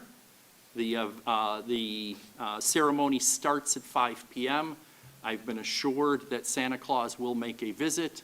I've been assured that there will be hot cocoa and fireworks. So it's a great way to start the holiday season, and that's this Sunday. No, not this Sunday. Is this Sunday? It is this Sunday. Oh, that's right. They moved it before Thanksgiving. So that's this Sunday at the square. It is a wonderful event. The mayor takes a lot of joy and pride in it, and if you have nothing to do on Sunday, it's a great way to spend with the community and your families. That concludes City Council. Do we have a Strongsville Education Foundation update? That would be me. The only thing that they've been working on diligently is casino night, which is this Saturday at the rec center at 7 o'clock. I think as of the last time I got an email, they have 250 people coming, which is a great way to, these people put a lot of their heart and soul into like helping our kids, and they don't get paid for it. They're all volunteers. So, you know, check them out, check their website. I think all the tickets are gone, but, you know, you can always donate to them because they do a lot of good for our kids, field trips and grants for different things in classrooms. So I really appreciate what they do. And senior scholarships, which is a big part of what they do, and it's They're wonderful. working on that now. I think they work on it, yeah. Strongsville PTA Council, do we have an update? That's me. Oh, wait. I'm wrong book. At the PTA meeting on November 7th, Dr. Ryba talked about the levy, and Emily Young, the new principal at Sarar, came in, and I think everybody really enjoyed her. She was telling us about all these different things she does with kids, which I never even thought about it, but to like include them or to get them to have empathy, like they all build like a tower, but some of the kids are blindfolded, which I really thought was like, wow, I would never have thought of that. But then the other kids had to help the ones that were blindfolded. So she just really impressed me. She just seems like she's going to be really good there and good for our district. So I enjoyed listening to her. And then December 5th is the luncheon at Waterford Clubhouse. The meeting starts at 10 and lunch is at 11. They have $9,000 in grant money, and that's already passed. They said you needed to get in your request by last Friday, November 15th, so, but we didn't have a meeting, so I couldn't say that. And they also passed this out, which a lot of people might be interested in. It's IEP by the numbers, and it's Thursday, December 12th from 6:30 to 8 at the administrative offices. So it's here, the IEP thing? Okay. You have to RSVP by Monday, December 9th. And it says, bring your child's IEP and follow along with us. So I think it's just to help people understand all the different nuances in the IEP field. So you're all welcome to come, just respond. And I think, let me see, December 19th from 6 to 8 is NEO Extreme in Brunswick. Info should be out week before Thanksgiving, so look that up on your in newsletter. It should be I think it should be under the PTA thing. And Reflections, which is the art project that Katie Drake always does, is having an art show December 14th from 10 to 2 at the library. And the theme of this year is accepting imperfections. And so I've gone to those, and these kids are really talented. So if you're out and about and you want to stop by the library, she works really hard with them. She'll be showing all their stuff. So I think that's it. Oh, DARE, November 26th, 5th, 6th, 7th, and 8th grade. They're having a skating party, and you can get the tickets online. And I think that's it. That concludes it. Thank you, Sharon. Next is Finance Committee report. There has been no meeting, and the next meeting's to be announced. In policy, our next meeting is December 18th at 1:30 PM here in the admin building, if you'd like to hear us discuss policy. You know we all do. Facilities Committee, the committee did have a meeting on Tuesday, here in this building. Mr. Breckner went through our priority list reviewed some of the construction that has occurred this year and has teed up the projects that he wants the Facilities Committee to consider and recommend to the board. I will share that it was a timely conversation because the state of our buildings, the state of our critical infrastructure was discussed. Mr. Breckner will be, and the Facilities Committee will be bringing some recommendations for some immediate HVAC needs at Kinsner and Sarar. And this directly affects our conversation, or flavors our conversation about the 070 fund, because the money has to come from somewhere. But those HVAC projects are immediate concerns. They're not going anywhere, and inflation is what it is. And so I anticipate and look forward to their recommendation. Steve also did a very nice job of reviewing our roofs. And this, again, is that you end up feeling like the pickleball. On the one hand, we need to address the roofs. On the other hand, if we choose to go for new buildings, are you going to put a 20-year roof on a building that you don't expect to keep for more than 5 years? And so all the members of the Facilities Committee can bounce back and forth with arguments the same way we all can, but those are the decisions we have that we'll be facing in the short and the long term. Can I just make a request that we get those numbers with the critical repairs as soon as possible? I know Steve is working on them feverishly.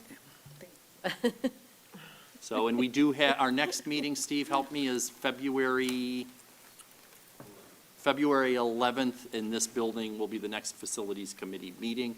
And I do want to thank them. Like all of our committees, they're all volunteers. They do it because they're interested and focused on helping the district improve. Business Advisory Council? We had a meeting on November 8th. We talked about expanding the focus to all kids and creating a workforce summit and planning for that. It would take place mid-February in the Media Center. It would be second semester speech and communication students, which is approximately 120 to 150 kids. There would be different workstations, including mock interviews and casual talk. We went over a bunch of questions and decided in groups which ones we think would be beneficial to ask the kids in the mock interviews. They would have one planned question where they would know what it was going to be. They'd have one on-the-spot question and one question from the student for the adult. We thought it was interesting that they wanted to have it be 15 minutes with that mock interview. That's a lot for somebody that's a teenager to talk to an adult that they don't know and do a mock interview. Kind of nerve-wracking to do that, but a great experience. The students would have to research the people they are conducting the interviews and be ready for whomever they get to be able to ask questions that are pertinent to who they have. And they would also get instant feedback. So instead of going back to the classroom days later and finding out feedback, they'd get feedback on the spot about their communication style, nonverbal communication, their greetings, things like that. And they would also have a casual talk session where they might be talking about resume feedback, short article discussion stations, community service opportunities, summer work opportunities, senior project connections, and all of this is to use their professional nonverbal communication, which shows interest and enthusiasm, the art of small talk, asking a question, and listening to an answer. And yeah, great time was had by all. That concludes my report. Except for Sharon, because she wasn't there. Thank you, Haley. You always throw me under the bus. Next is adoption of the consent calendar.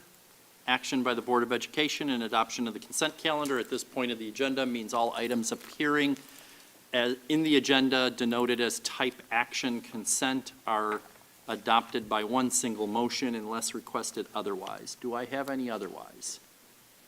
Hearing none, do I have a motion? So moved. Second? Second. Motion by Ms. Stavcek, second by Mrs. Kilbane. Any discussion? Hearing none, please take the roll. Ms. Stalchek? Yes. Mrs. Cobain? Yes. Mr. Miko? Yes, Mrs. Hausum? Yes. Mrs. Bissell? Yes. the motion carries. Next on our agenda is superintendent's timely information.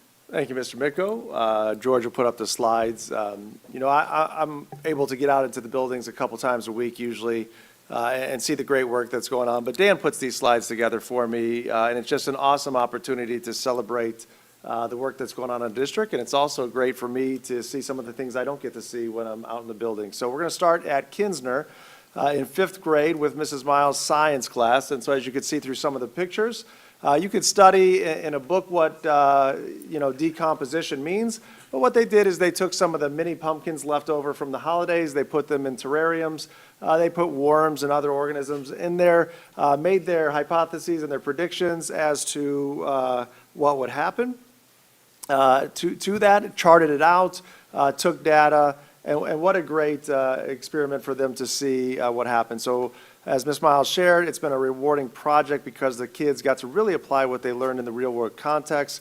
Plus, they get super excited to take turns documenting the data and being true scientists. So a great way to bring a scientific concept to life. Moving on up to the middle school, we're going to go to 7th grade ELA classes in the Pioneers team for Mrs. Randall and Mrs. Hartso. You know, one of those typical things for school is you have a unit test. You have to prepare for that unit test. And what a creative way they've put into place. They got kids into groups. They selected an area of study of the current unit that they wanted to focus on. That group had to look at what they learned, put it together in a poster, and not only learn it at a deeper level for themselves, but then to be the teacher for other students to share what are character traits, what are author's purpose. Again, they took the role as being the distributor of knowledge and the learning on their the agency and their learning versus just having to, you know, take rote memorization. So great idea from those two teachers to take an aspect of student life that you have to do and make it engaging and interactive with the kids. And finally, at the high school, we're going to go to Mr. Collins' AP Human Geography class. And so this is a class we've had for a handful of years. If memory serves, they bumped it to freshmen can take it now, right? So we've tried to look at building AP courses through the continuum of the high school. And so recently, they took a look at how language can be a major component of both conflict and attempts at unity between social and political groups. So they've been working in groups, developing presentations on the impact of language, and the differences and the difficulties that it may cause or may help to bring people together. And there's a variety of questions that they've been answering that I think are just intriguing for this class to dig into and to look at the impact of language as it has on the world.